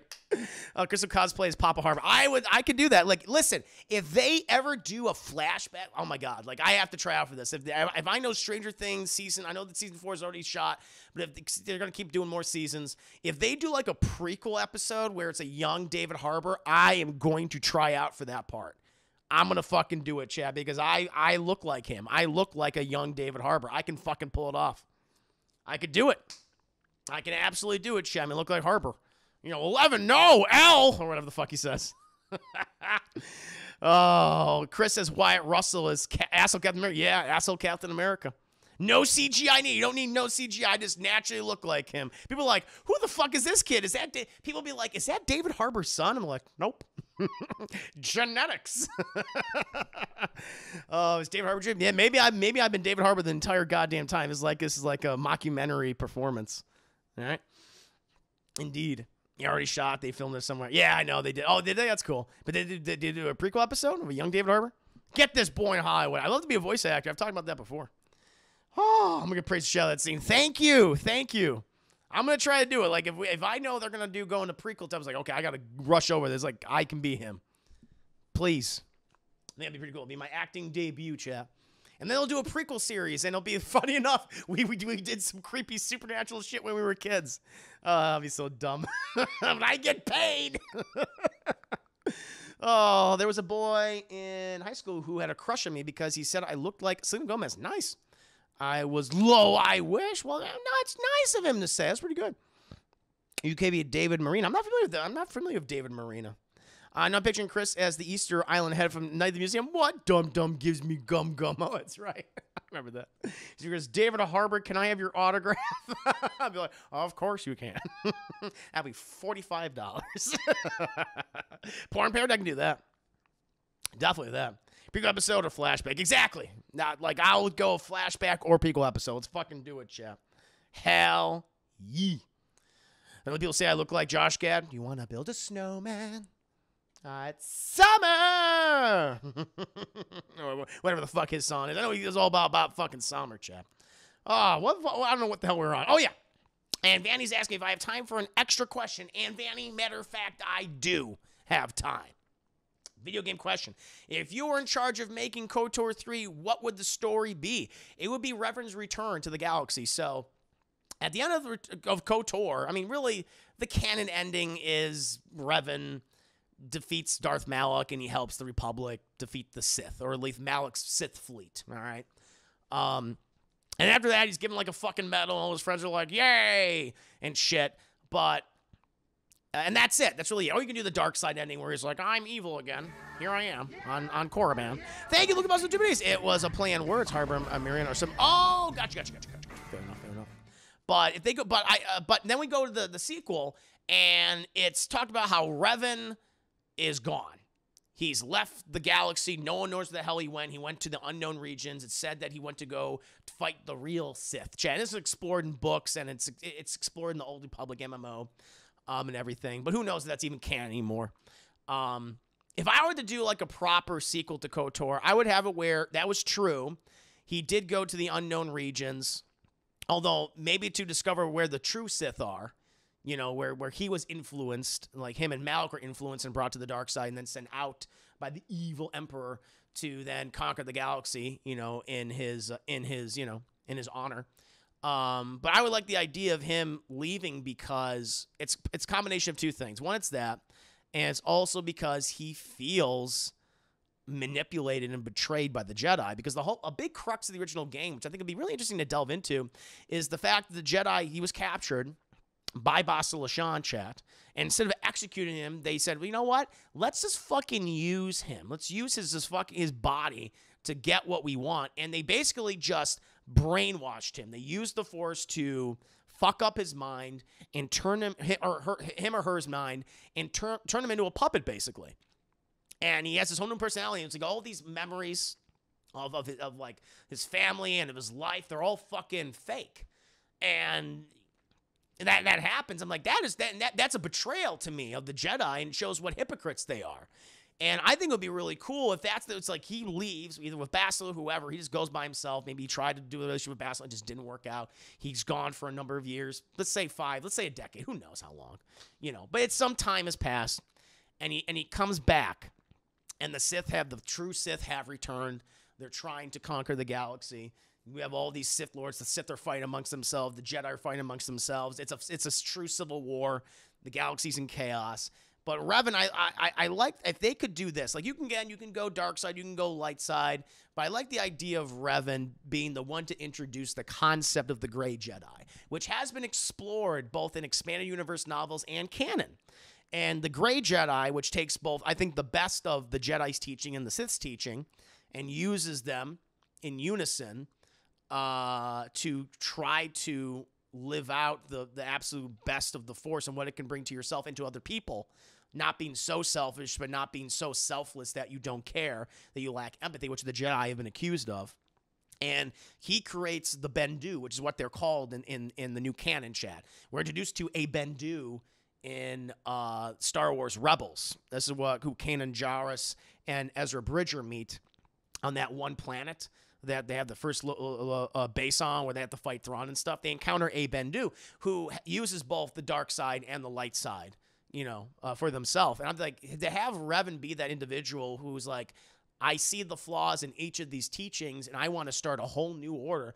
That would be really interesting to me. And it's a secret order that has always existed, but they do what they do. And I think you have this person come out and teach that, and then going on your fucking grand adventure, you know, and you either the Bendu or you're like, we're just gonna just go ahead and go back to the Jedi, or I'm gonna go to the Sith, or I hear it like, no, I'm gonna use both. And because I feel like this is the best way. And you can have a more expanded morality system where it's not just light or dark, good or evil. It's more complicated. So you can have like a morality system that's maybe similar to something like the Witcher series, where it's like maybe, you know, being harsh in that situation was the right move. Or maybe being, you know, more even keel was the better move. Like you can go back and forth. It's like not everything's going to play out because I'm the good guy, everything's going to work out. Maybe it won't. Maybe you should have been harsh. Maybe you should have fucking killed that guy because now all these people are fucking starving or something like that. Like let's have that morality be complicated, because that's what it is. It's not always good and evil. There's all shades of gray, and I think that's what Revan could represent. And it's like we all make mistakes, we're all flawed, but to adhere to one doctrine, it's never going to work out. And that's the inherent flaw of both the Jedi and the Sith. That's why they keep fucking fighting with each other. That's why they keep constantly almost nearly going extinct and coming back. It's like this giant fucking cycle. And it's repeated over and over, and they don't fucking learn because they're all so arrogant. That would be really interesting to me. He presents a different side of it, and that's the premise of the game.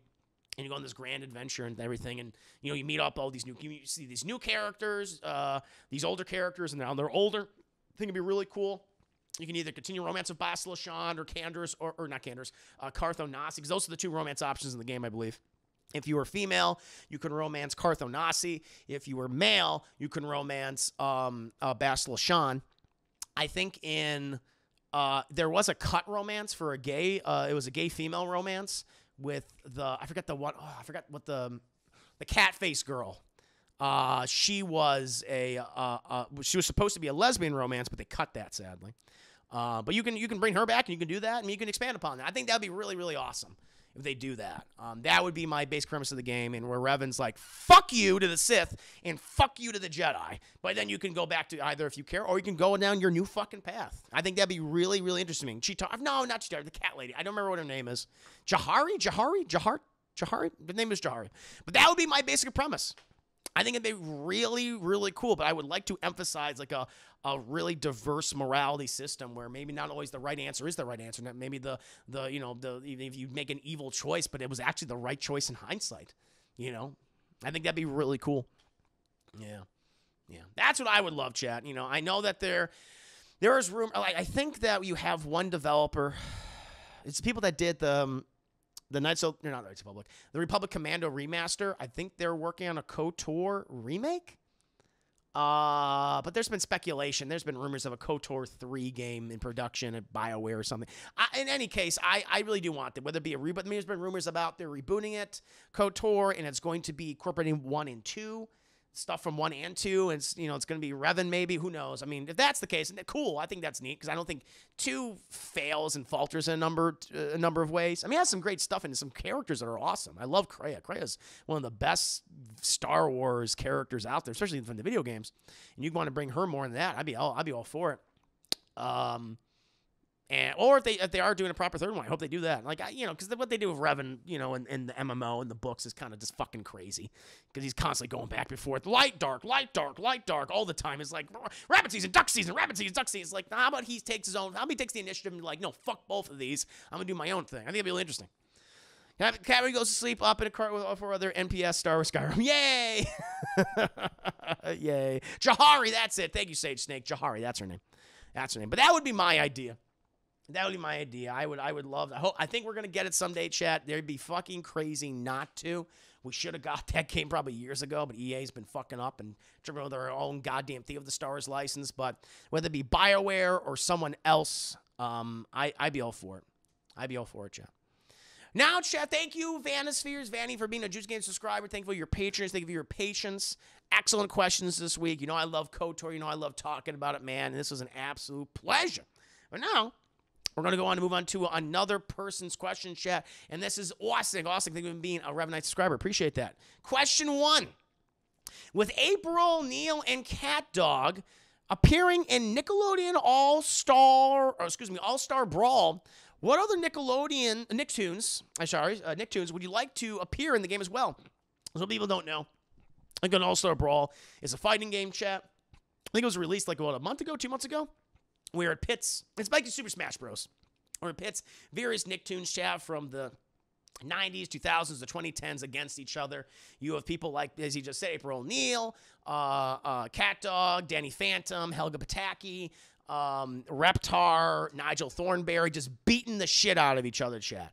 And it's fun. I mean, it is what it is. I mean, it's a straight ripoff of Super Smash Bros. There's a ton of games that are straight Super Smash Bros. Ripoffs. Chat. PlayStation All Stars. You have some Brawlhalla is a Super Smash Bros. But that's fine. I like those mechanics. I like Tito would be going. The ones that I didn't think about Rocket. See, I usually don't think about Rocket Power because I hate fucking Otto and Twister so much. Like, I love Sam. I love Reggie. Tito is great. Raymundo, I like him, but he's a shitty father. He's a bad dad, and I think that's why Otto is such a piece of shit. But I really like Sam and Reggie. If I were to have Rocket Power, Tito, yes, I would say Tito, Reggie, and Sam. Fuck Twister and fuck Otto, because I just don't like them. I don't like them. But I will say this: the ones that I came up with, I want to pick your brains about these characters, chat, these series. But a couple off the top of my head that would be fun. Rocco from Rocco's Modern Life. That feels obvious. You want to put Heifer in there too. Rocco and Heifer from Rocco's Modern Life. That would be going, chat. Classic 90s cartoon. They had that movie that went to Netflix. It was Netflix, right? And I really liked that. That one that came out like in 2020 or 2019. It was the 2 movies that year. It was Invader Zim and it was the Enter the Florpus or something. It was Invader Zim and Rocco's Modern Life. Those 2 movies. And I really liked both of them a lot. They were really fun. And I think Rocco and also maybe Heifer for Rocco's Modern Life. Obvious choice. That's what I would do. Now, we do have a character from Hey Arnold, chat, that is in the game right now, Helga Pataki, which makes sense. She's a brawler. She's a fighter, chat. She's a fantastic character. But you got to put my main short man in that, chat, Arnold. Arnold Short Man himself. He has to be in there. has to be in there. That just feels obvious. Maybe Grandpa, maybe Grandma, chat. But if you have Helga, you got to put her boy toy in there too, chat. The one that she desperately just obviously just wants to fuck. Arnold Shortman. That is his last name. So it was a running gag in the series. We never knew what Arnold's last name was. What's so funny is Grandpa always calls Arnold Shortman, and that's because his last name is actual Shortman. It was obvious. It was right in front of our fucking face, chat. We didn't find that until later, chat, until it was confirmed. I think in one of the movies. I think it was in either the first movie or the Jungle movie, which they did recently, which I thought was really fucking cool. I really dug that, chat. I was like, oh, Grandpa, you son of a bitch. Because Grandma and Grandpa, they are the father and mother of Arnold's mother. They're his maternal grandparents. We don't know what I believe, right? Yeah, I don't think we know what Arnold's grandparents on his father's side are.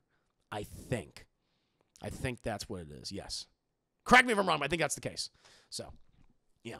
But yes, yeah, Arnold from Hey Arnold, chat, obvious. Now, Invader Zim. So thankfully we already have Zim in the game, which makes, of course, he's fucking classic. You need to have him. He's a killer alien. Makes sense, you know. Other character I think would be good to have in there, chat. Dib and Gaz. Of course, that's the brother sister duo who are always going up against Zim, you know, in the series and also in the movie. Now, Dib and Gaz have a very antagonistic relationship in the series. Gaz is always kind of like, you're just a fucking idiot. She's beating the shit out of him. I really did like the fact that Dib and Gaz had a much more, I think this creator's even specifically said, what's his name? I forgot. Corey interviewed him. I forgot his name on the top of my head.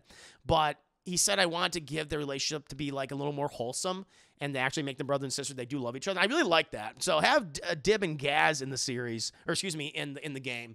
That just makes sense to me. I think that would be perfect. They're a good foil for Zim. You know, they can have that back and forth dialogue. I would love that. Now, we have only one Avatar: The Last Airbender character in the game, and that is Aang. All right, makes sense. He deserves it. He should be the first one to obviously be in the game. No question about it, but you got to bring in the rest of the gang, chat. The Avatar gang. Those people being Katara, Sokka, Toph, and Prince Zuko, chat. You need those four. It's a lot of Avatar characters, chat, but you need all of them in there. I mean, you need maybe Azula. Maybe you can have Azula in there, chat, but you got to at least have those first four in there first, okay? You got to have Katara, got to have Sokka, got to have Toph, got to have Zuko. All right?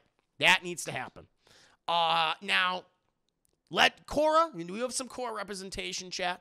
Korra herself from Legend of Korra is a playable character in this. You know, I would say let's get one more character in there. You're going to say, we're going to say one of her friends. You're going to say Bolin. You're going to say Mako. No, I'm not. Asami? Possibly. I thought Asami, that was my initial, but you know what?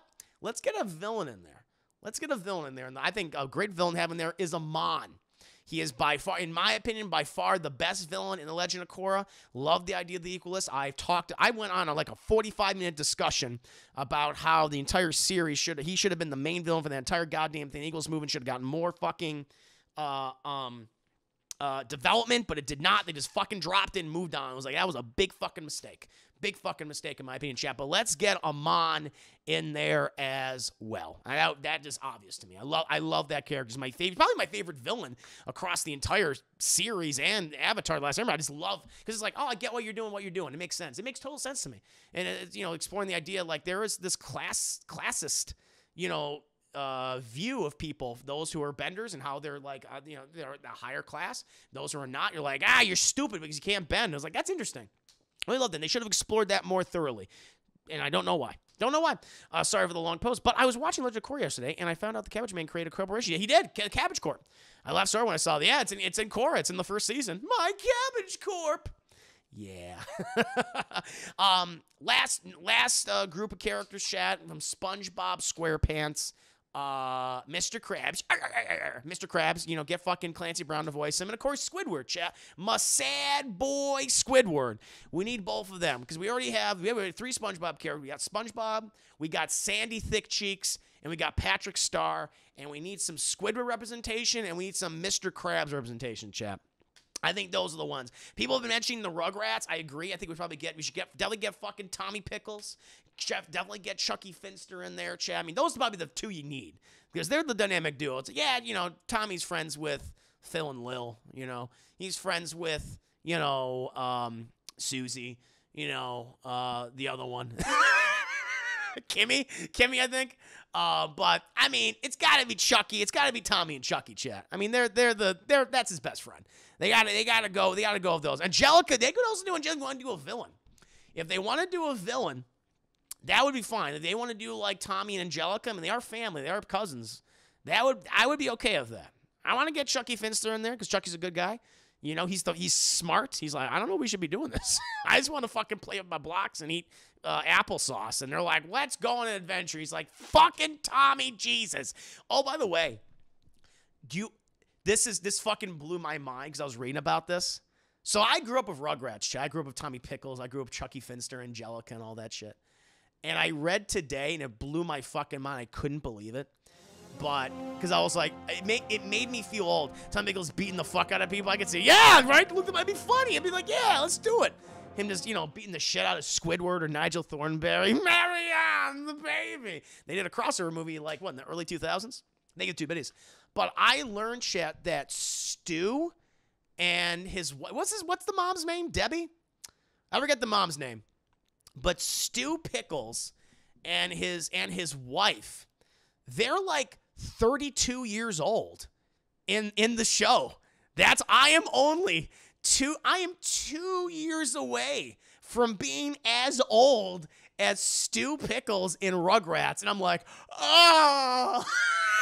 And I felt, that's when I was like, I feel a little bit old now. Like I joke, I'm old. I'm gonna be 30. I am almost as old as Stu. He's 32. He's 32 in the series. And I was like, wow, what's the wife's name? Debbie? That's a hard 32. Yeah, he looks much older. I mean, he's an inventor. He's a content creator, chat. He's a content creator. That's what he is. And so you can tell he's I'm an inventor.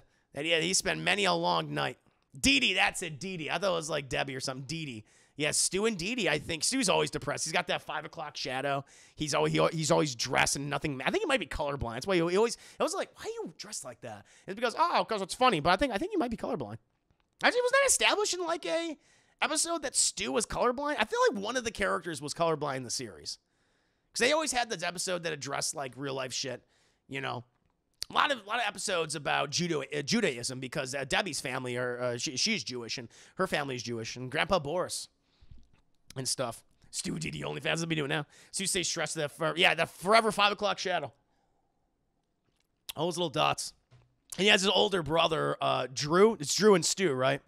I think Drew was like 35. But that's fucking nuts. I think the father's colorblind. Oh, that's what it is. But Grandpa's colorblind? Okay. You're colorblind too, Lost Miracle? Yeah, that's the thing. I feel like they had an episode about that where they talked about someone's colorblindness. Here you have Chucky's mom. Oh my God, yeah, Chucky's mom's death. And there's also there's like a really funny picture about, because basically millennials are the adults. It's so fucked because we grew up with that show, but the millennials of that, we are going to be the same. We're all the same ages as those characters. There's like a great meme out there, millennials Rugrats. Let me see. There was a really fucking funny meme. I just saw this the other day. I don't know where it is. Oh shit. I was like, oh my God, they're right. It was how millennials grew up watching these characters on their TVs, and now they look around and these characters are their friends. They look like all their friends, which I'm like, yeah, they're not lying. Yes, we're the same age. I'm almost 2. Chris has some funny video voices. I'm pretty extrovert and social party situation. Less crowd. I don't vibe with her. No, I get that. I totally get that. Somebody was like, especially you don't know anybody. I was like, oh, how you doing? What do you do? It's like, I hate that kind of small talk. Yeah, but I had the same relationship with Bart Simpson. Originally, he was the exact same age as me when The Simpsons started. Yeah, now I think Bart should be, like 35 right now? Homer should be like in his, this is another thing too. And this fucking freaked me out. So I think Homer he's 39 canonically, right? He's always been 39. He's always been on the cusp of 40. And they've had, like, I remember watching The Simpsons, and they showed that, he grew up in the 70s or whatever, because The Simpsons started, like, in the late 80s, early 90s. But they constantly have to, well, now that's the fact they adhere to the fact that he's 39 years old, they have to modernize the origins, like they're, in flashbacks. And they show that Homer, and it's fucking nuts to think about, he like was going to high school in the 90s. And it's like, holy shit. Like he's a 90s kid. Now, that's what they've done. Isn't that true? Wasn't there like a recent episode like this season? I think I read somewhere they've had to reboot the origins for the characters. And like him and Marge are like 90s kids. And it's like, oh my God. I am basically only 9 years away from being as old as Homer Simpson. That's fucking nuts. I see if you're also with those. Yeah. I didn't even see them. I was reading an article. I was like, wait, what? And it's so crazy to think. No, yeah. Because they don't age the characters. They've been the same. Bart's been 10 for 20, almost 25 years? Yeah. See, I'm too high for this. I'm blowing your fucking minds. I know. I really saw him in the March, went to college in the 90s. Yeah, now they went to high school in the 90s. Yeah, those Duff beers are laced with cocaine. Homer's been the same age for about, he's been, for a long time. He's been 39 forever. Yeah. Remember that old Bob's Burgers does it. Bob's Burgers, they started doing that too? Yeah, F-sliding that timeline, that's foolish. Yeah, you didn't need to do it. It's like, who cares? At that point, it's like, who gives a shit? But honestly, I think the reason why they're doing that is because we need more material. Because the Simpsons have literally done everything. They've predicted stuff that is happening now. It's fucking nuts. That really kind of is rough. Yeah. How about age the character? I would love that. I would love if they did that. I think that'd be interesting, but they're afraid to do that. Kids of South Park been in school. That's true. There has been some changes to them. Like they were originally in the 3rd grade. Now they're in the 4th grade. There's been like a year that has transpired at least. Yeah, that's true. All those animated shows, the characters all say the same age. Yeah, they don't really. They're just kind of like stuck. I mean, the time around them passes, but they say the same age. Yeah, that's just a common thing. I would like to see if anyone does like an animated show. It's been done like in other things, but like an animated sitcom, like a Simpsons, like a Family Guy, like an American Dad. They kind of done that in Archer. Like Archer, they've shown time and how it's progressed and everything, where some of the characters have kids now. Archer, he has his injury. Like that shows some different. The characters look a little bit older. I think that's kind of cool. I would really like to see them try something a little different, or at least do an animated show where they do change. King of the Hill, chat. I've talked about this before. So King of the Hill ended like in 2011. Really love that show. That's like an underrated animated series. That series is really fucking funny. I really do encourage people to check that out more. It's like the humor. It was always like, it was out at the same time as The Simpsons and stuff and Family Guy, and it was always like, oh yeah, King of the Hill's funny, but it was never like had the highs. It was never like among for a lot of people, like, well, it's not as funny as The Simpsons or Family Guy, but after a while it's like, man, King of the Hill is really super underappreciated. That show was really funny. And knew when to end. It also knew when to end, Chad. Like the finale of the King of the Hill is one of the best finales for an animated comedy I think ever. It's very simple. It said goodbye to all the characters, and it ended on a great, really wholesome note where it was just Hank and Bobby bonding over something they mutually liked because they were so different from each other. That was one of the running gags in the show, is that that boy ain't right. Like Dad, and like they were so different, and they were bonding over something they mutually enjoyed doing together. I think that was really sweet. Now, Mike Judge, and I think some of the other creators, they're saying they're going to bring the show back, but it's going to show what has happened over all those years, and they're going to age all the characters. So Bobby, who I think, how old is he, like 11 or 12 in that series? He's going to age 10 plus years. He's going to be in his mid-20s. Hank is going to be, much older. Peg is going to be much older. Luann, who they might recast since Brittany Murphy is sadly passed away when the show went off. And I'm like, that's really interesting to me. Like, I really want to check that out. Yeah, they're bringing it back. Yeah. I think that's going to be Bobby's Twitch. Yeah, he'll be a content creator. And Hank could be like, I don't get it, Bobby. People just give you money? He's like, yeah, Dad, you just give me money. I'm going to be funny. And then he's like, you just press a button? That's all they do. It's like, I understand it, Bobby. I think that'd be hilarious. I'm really excited about it. And I think we were going to rediscover King of the Hill and appreciate. That is a really funny show. Mitch Bobby and seeing Hank in his much older. Yeah, that's what it's going to be. And Peggy. Or I think her she's going to be even more of a sociopath. Why is the voice so spot on? Thank you. You think South Park could work with them in high school? I would love to see them try. I mean, I don't know. There's something about. I'll give it, even like I'm always in and out in South Park. Sometimes I go back in, it's like it's really fucking funny, and sometimes I fall off of it. Every once in a while, but then they'll be like, you gotta watch this episode, and I check it out. It's like, oh, that's great. South Park, I'm like, when it hits, it fucking hits. When it misses, it misses. But there is something really funny about like a little boy saying, fuck you, ma'am. There's just something about that. Like, if you age that up, it's like, fuck you, mom. It's like, oh, shit. I didn't like that. It's like the voices of the kids. It almost adds to the humor of it, like Cartman and Kyle and Stan and Kenny and Butters. There's something about those little voices and them discussing anything from, their from sexual intercourse to global politics and, integrity. Like, I don't know if they could do it. It'd be interesting to see if they could do something like that. But it would be so far from the formula. I don't know. It's a good question, though.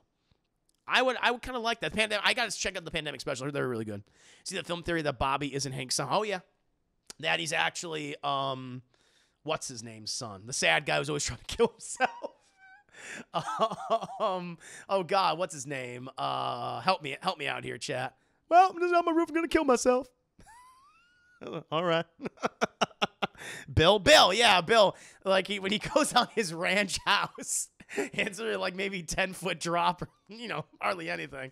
And it's like, Bill, what are you doing on your roof there? And it's like, Hank, I'm just up here gonna kill myself. All right, Bill.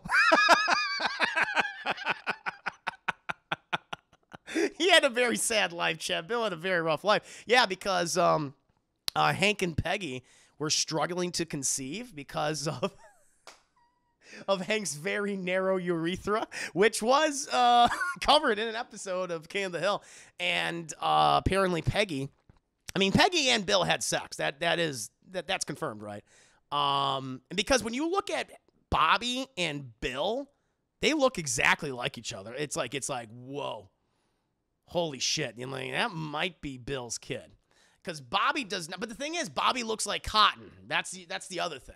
Bobby does look like Cotton Hill, and he's got no ass. Bobby, I don't know if Bobby has an ass. I don't know. Bobby. He's a fat kid, ain't he? That's a fat kid, Hank. I know. I know he is. I know my kid's fat. My hole's too thin. Peggy, my hole's too thin. My peen doesn't work, Peggy. Oh, yeah. Why was he so depressed? His wife left him. He was constantly in debt. He had money issues. He struggled, and he just wanted to kill himself constantly. It's like very fucking dark, but at the same time, it's just an iconic line. It's like, I'm just up here to kill myself. All right, Bill. See you tomorrow. But can't wait for that. I know we got off track, chat. I know we got way off track, but really, I think we started with Rugrats and talking about how I'm going to be as old as Stu Pickles as old as he is, chat, in 2 years. Like, him and Dee Dee had Tommy when they were 31 years old. They fucking had him when they were 31. That's fucking nuts. Because Tommy's like, what, he's under a year or he is a year? I forget how old Tommy is, but because he doesn't have any teeth. So I want to say he's under a year old. He's walking around, though. So, yeah, maybe he's like 9 months or 10 months or something like that. I don't know. We go some innocent to damn, we got adult humor. Yeah, he's 70 now. He's 70 years old. Tommy would be. Well, he was a 90s baby, right? So when did Rugrats start? I think Tommy would be my age. Let's see. Let's see. Rugrats, Tommy Pickles. I think Tommy was born in 1991. I think he was born in 1991. He's exactly one. So when did the show start? Let's see. He was born, let's see here, chat. He was born 1990. So Tommy Pickles is, if we're going like, okay, there it is, 1990, he is older than I am. He's older than I am, Chad. He's 30. He's going to be 30. He just turned, matter of fact, he just turned 31 years old this year. Unbelievable. So he's going to be as old as his dad in 1 year. That's fucking nuts.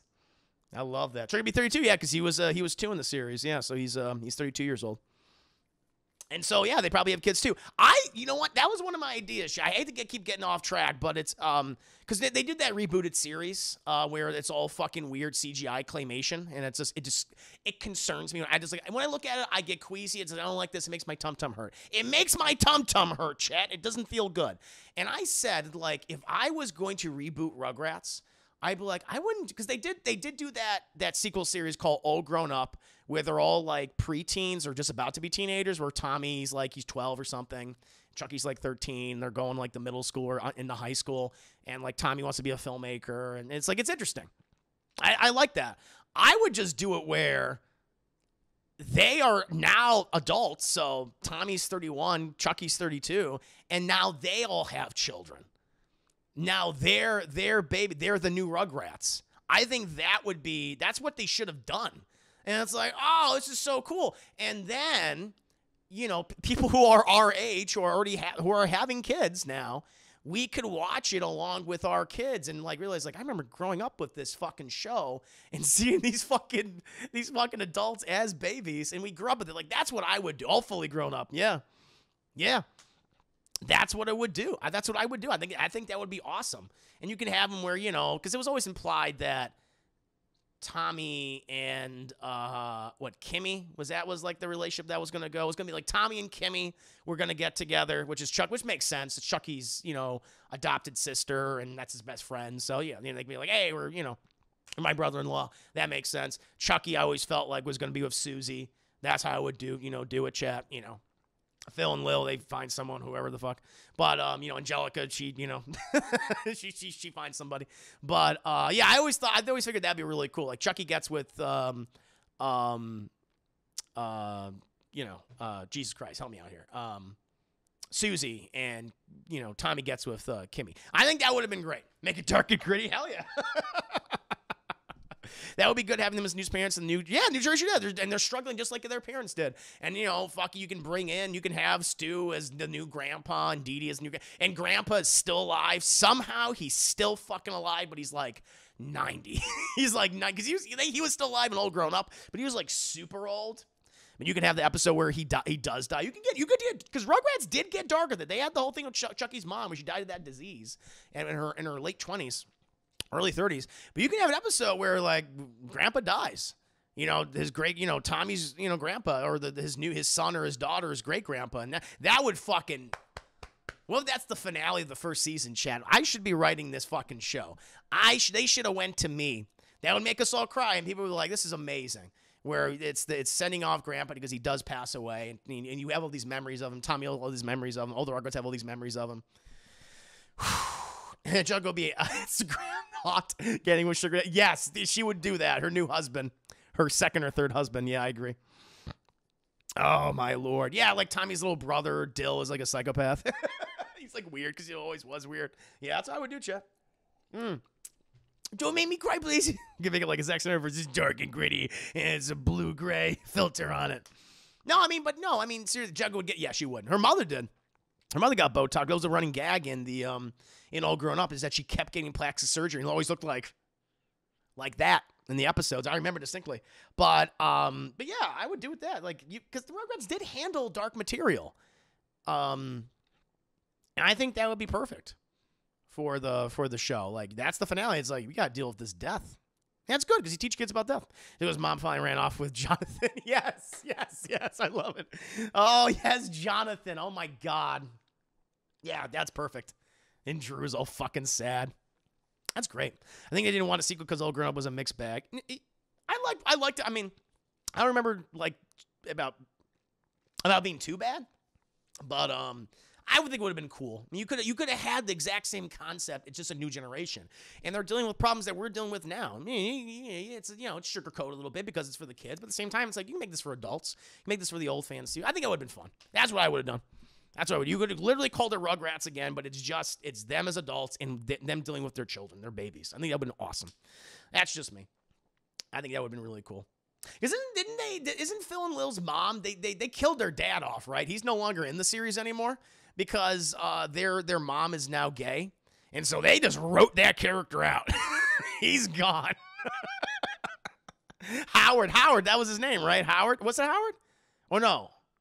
Or was that Chucky's dad? What was Phil and Lil's dad's name?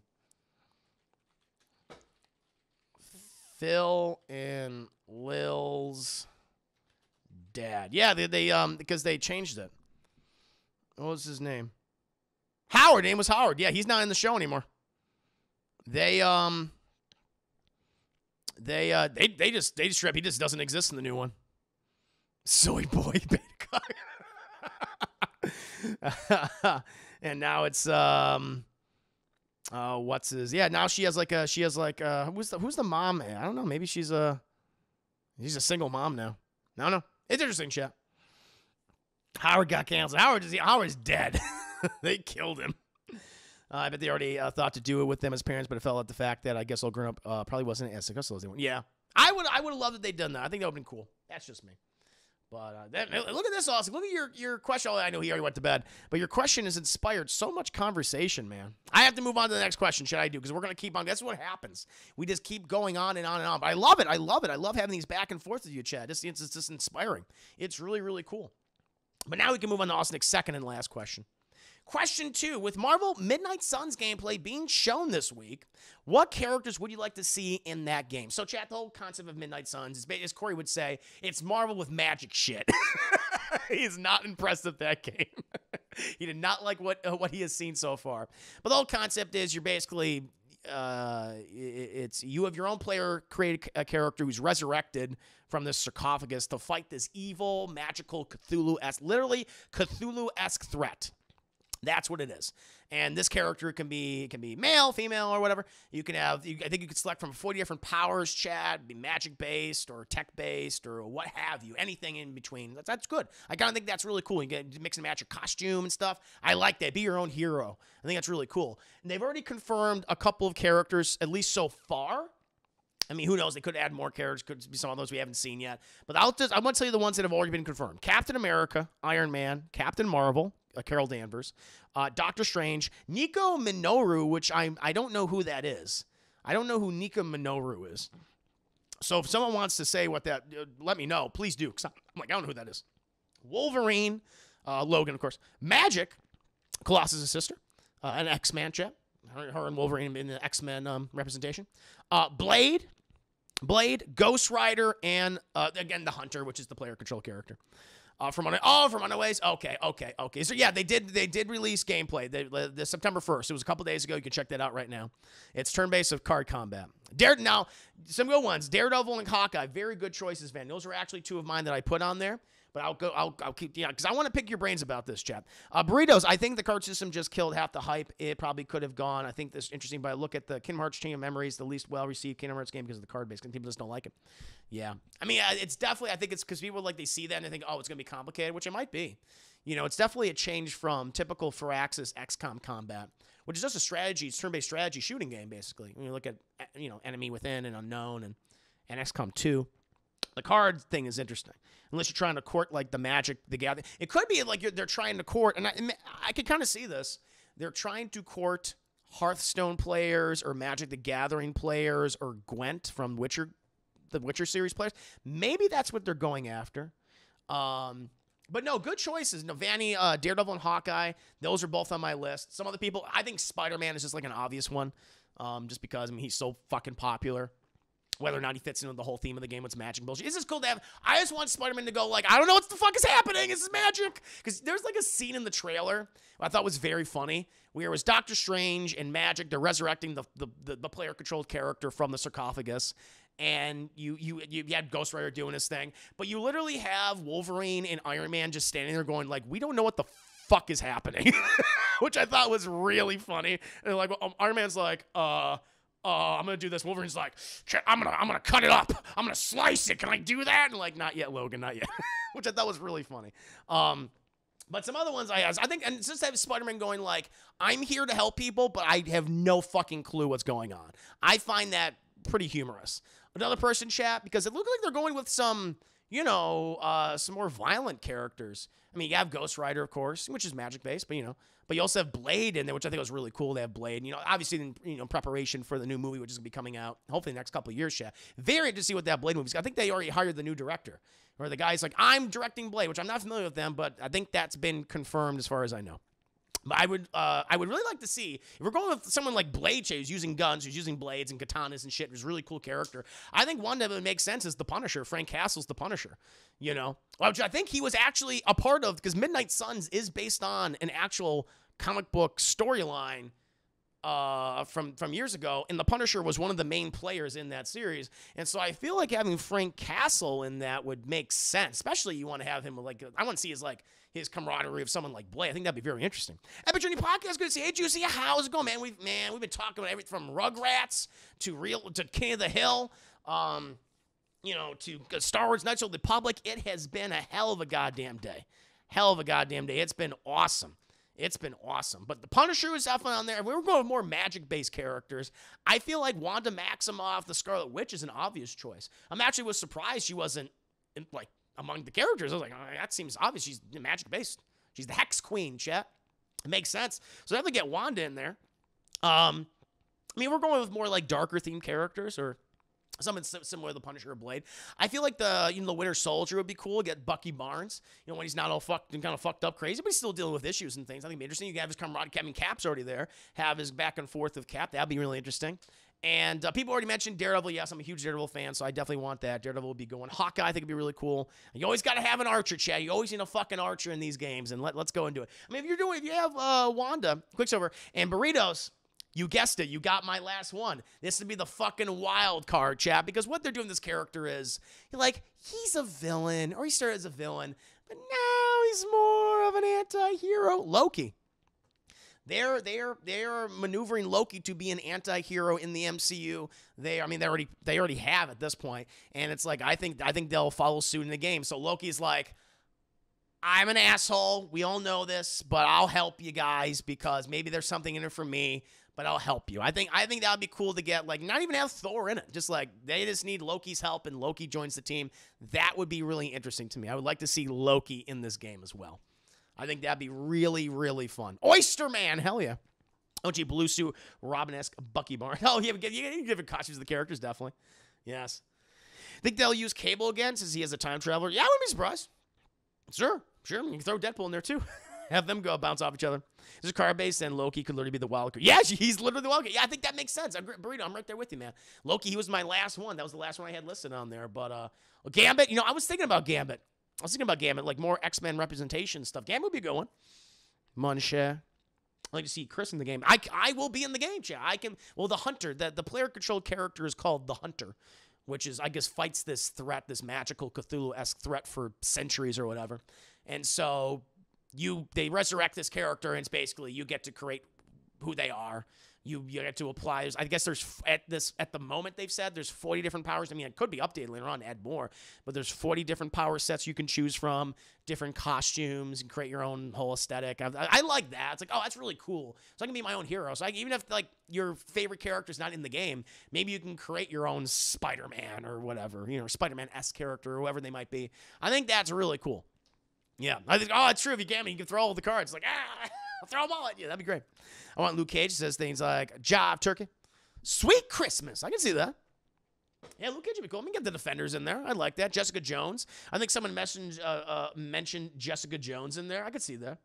Yeah, a lot of the Defenders-esque characters, definitely. Maybe Shang-Chi, since he just, made his debut in cinemas, chat. Master of Kung Fu. I think that'd be kind of, he's dealt with some magic shit in the past. It would make sense to have him in there. Oh, someone mentioned Emma Frost, right? Someone mentioned Emma Frost before. Yeah, she's dealt with the Hellfire Club and shit. That'd be cool. I dig it, Chad. I dig it. Yeah, Gambit. I'd like to see Chris. Nightcrawler, Juggernaut. I want to see. I like X-Men. X-Men's cool. I'm a big X-Men fan, too. Hi. Have you played the new Marvel mobile? I have not.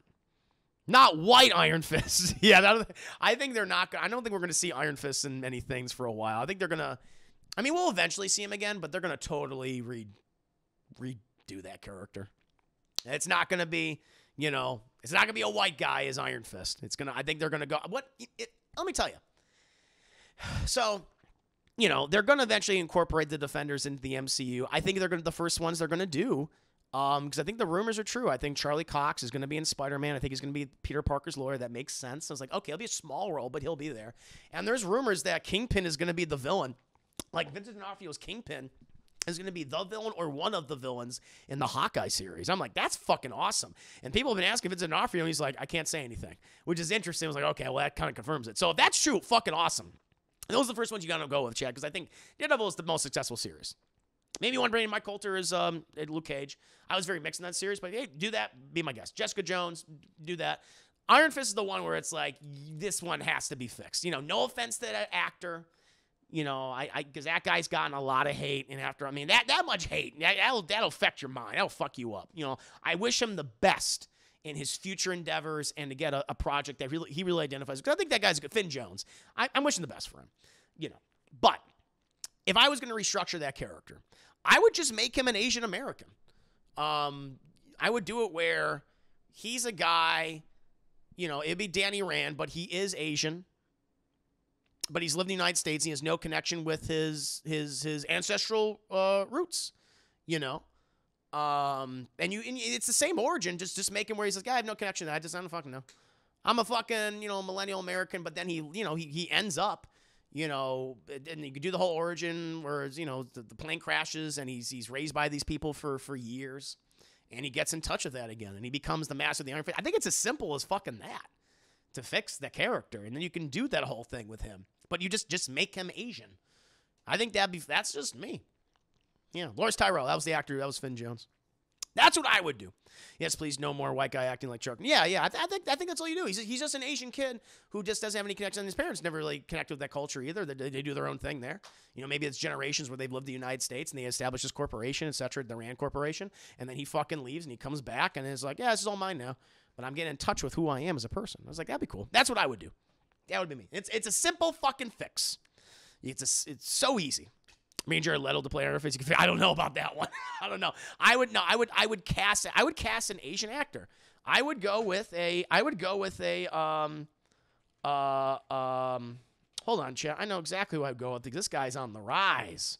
This guy is on the fucking rise right now. Let me get this actor up here. He could do it. People would love him, chat. Everyone would love him. Steven Yeun. From The Walking Dead, Academy Award nominated actor right now. Have him be the immortal Iron Fist. I think that would be fucking really cool. There you go. That's who I would go with. Like, he's recognizable. People know who he is, you know, because he was like, what do you think of The Walking Dead? You know, which I have a lot to say about that show. You guys know I'm not a fan. I thought the character of Iron Fist was white. No, he is, but that's not going to fly anymore. That's not going to fly anymore. And what I'm saying is, that's what I've been saying, is you make him Asian, but he has no connection to his Asian roots. So he's an American kid. He's like, yeah, I'm Asian American, but I have no connections to my ancestors. My parents don't either. My grandparents don't either. But then he goes over there, ends up, and you do the whole origin story again, plane crash and shit, and he's raised there. And so I would not make him white. I don't think that's going to fly. You mean a white guy is the master of the Iron Fist, of this ancient Asian fighting technique? It's like it's not gonna fly anymore. But I would just make him Asian American. He has no idea about his roots, but he learns over time, and he's raised by these people. And I think maybe you can do mixed race. That's fine. You can do that. But I feel like Steven Yeun would be the absolute right age for the character. I would love to see John Cho in the... Man, everyone's harping on his age recently, and people saying you're too old to play Spike Spiegel. I'm like, he looks fine. He looks very good, you know. But if I had a choice, if I had someone who I'd like to go with, I would say, like, hey, let's do a new version of this character. I think Steven Yeun would be a great pick for Iron Fist. That's what I would do. So, yeah. I also like that Bruce Lee lookalike Once Upon a Time in Hollywood in Iron Fist. Oh, yeah, good. I like that. I like that Bruce Lee... part in the movie. I know some people are down on it, but I thought it was fun. I thought it was fun, chat. But anyway, yeah, that's what I said before. So just to reiterate, with the characters, I like to be here in Midnight Suns, Daredevil, Hawkeye, Spider-Man, The Punisher, Scarlet Witch, Winter Soldier, and Loki. Chat. Steven, you would be a better as Spike Spiegel. I mean, we haven't seen. Let's listen. You guys know I'm a big Cowboy Bebop fan. I mean, that's my favorite anime series of all time. It's perfect. It's so good. I mean, it's 20 plus years old now, and it's you could this show could have came out now, and it would be like, this is amazing. And that's a lot to live up to. It's a gateway anime. I think it really popularized and opened up anime to the West, to Western audiences. I mean, that puts you among titans in anime, chat. You know, that really does. I mean, I mean, you got to credit that show for doing. I mean, you credit a number of shows. Dragon Ball, of course, Dragon Ball had a huge impact, but Cowboy Bebop was really the big one, I think, to really open that gateway for people, and it deserves a lot of respect. And so, but despite all that, like, listen, this new show's coming out. It has a lot to live up to, obviously. You know, hoping it's either just as good.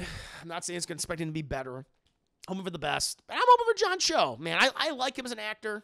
And the guy's getting a lot of hate right now. And I'm just like, I hope the best for him. I hope the best for him.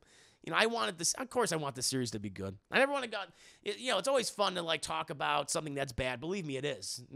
Like, when I do these reviews, I love talking about bad things because it's so much fun. But I never want to go into a movie, like, wanting it to be bad or something. Yeah. Not being not looking forward to. I get that. I totally understand that because the original show is so good. Yeah. Yep.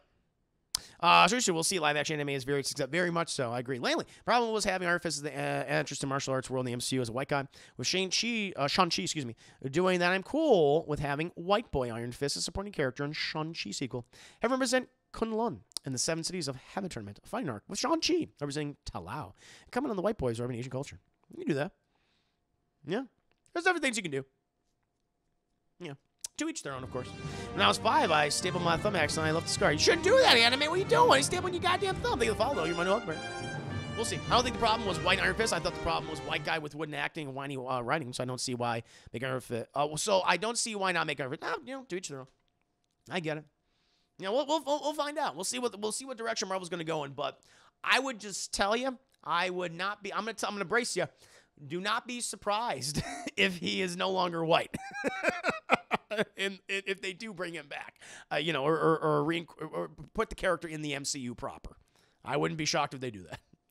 And I know that a lot of people are going to be angry about that, but I'm like, I feel like that the writing was on the wall. So anyway, when are you going to start singing some Jeremy Renner? Miss Moffat, sat on a toffee. He loves those nursery rhymes, chat. He loves those nursery rhymes. Billy Burke should be on. Fuck yeah. I'm going to do well. But that was Austin's final question. Austin, thank you so much, good sir, for being a Rev Knight subscriber. Thank you for your patronage and patience. Hope you're enjoying the content. But now, chat, we'll go ahead and move on to Color Me Hazel. She controls your fate. Let's see what she has, chat. What Disney character needs the shit slapped out of them? I have 3 characters, chat. I'm curious to hear yours. I imagine you have some as well. But there's a couple characters. And listen, chat, I'm not for hitting kids, all right? I don't believe in physically abusing children. But if I had to slap the shit out of one child, chat, I'm sorry, but it has to happen. Lilo from Lilo and Stitch, chat, all right? She is a fucking menace. She is a problem child, chat. And what she puts her fucking sister through, Nani, where the hell, Nani? Awful. That girl, parents died. Nani going to school, trying to get a job, put fucking food on the table, and Lilo is always fucking up and ruin it. And she's trying to. And David, you have David, who is clearly in love with Nani, and they would be in a relationship right now if it wasn't for Lilo's bullshit, chat. And I'm tired of it. I'm tired of it. Nani is the unsung hero, chat. The unsung hero of Lilo and Stitch. And Lilo, she's got anger issues, clearly. She's weird.